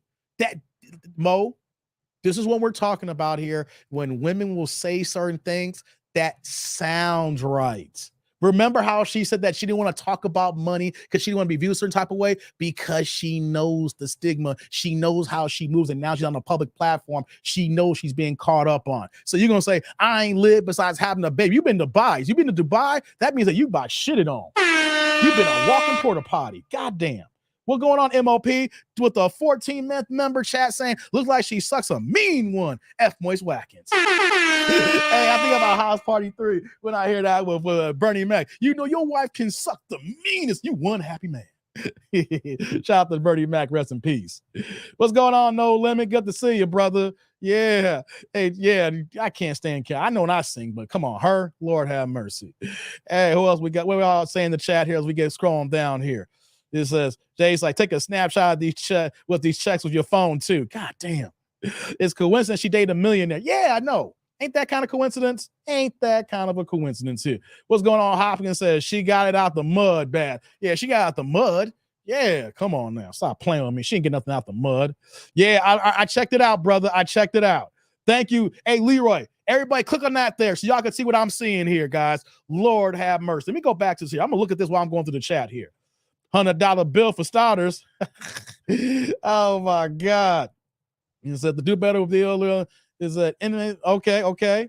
So that's how a dude can reach out to her. Yeah, man, for real. Let me see. Let me scroll down here.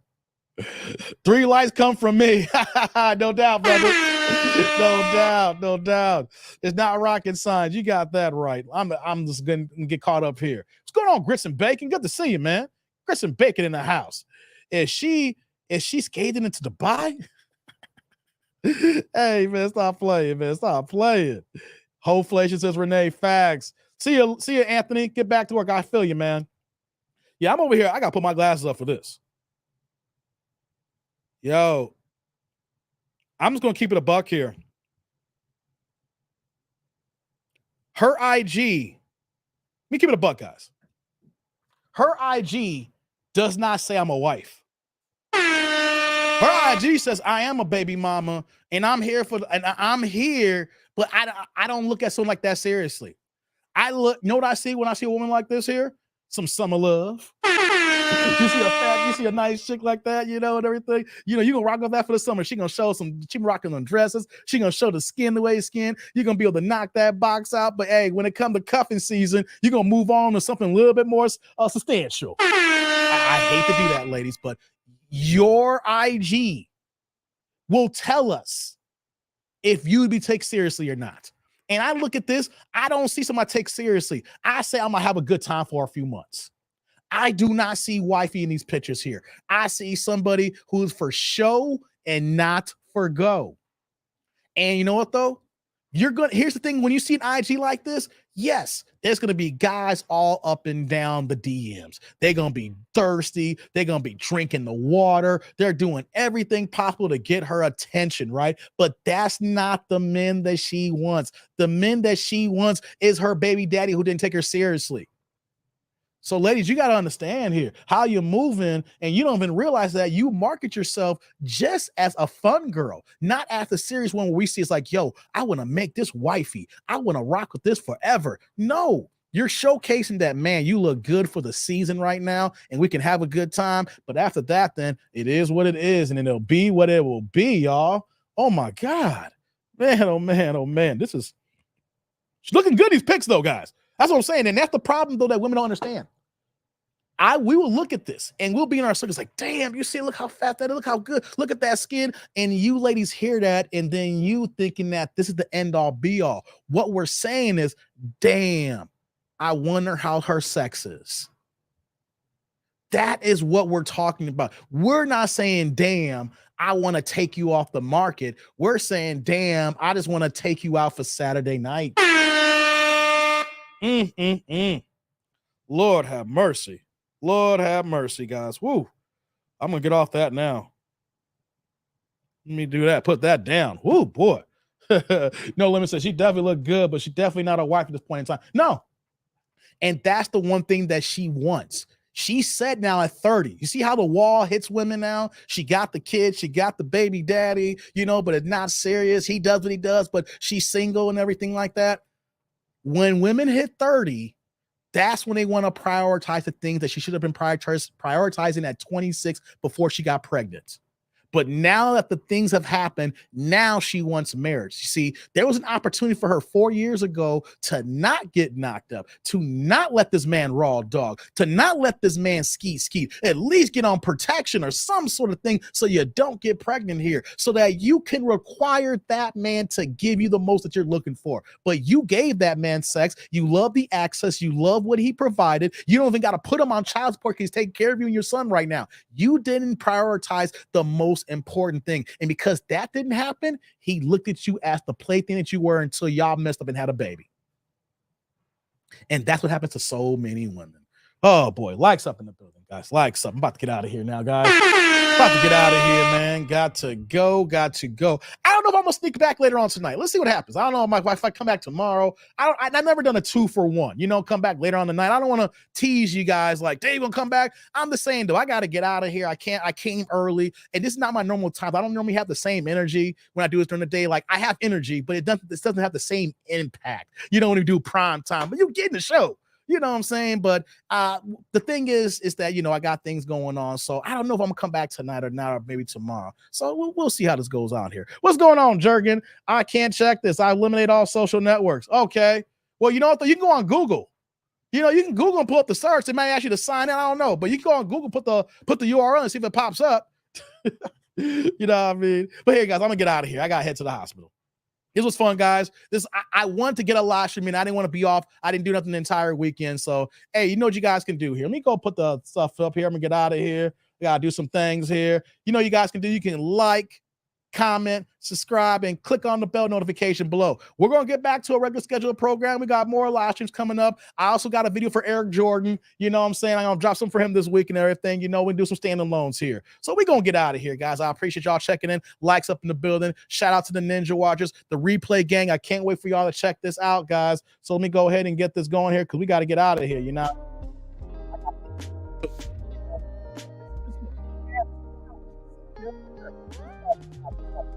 But guys, I appreciate all y'all. Likes up in the building. Thank you for all the supers that came in here. You know what I'm saying? Contribute to the cause here. Y'all have a good day. Stay warm. And as always, guys, I'm that dude named Dave. I'll see y'all in the next live stream. Peace out, people. I'll check y'all on the flip side.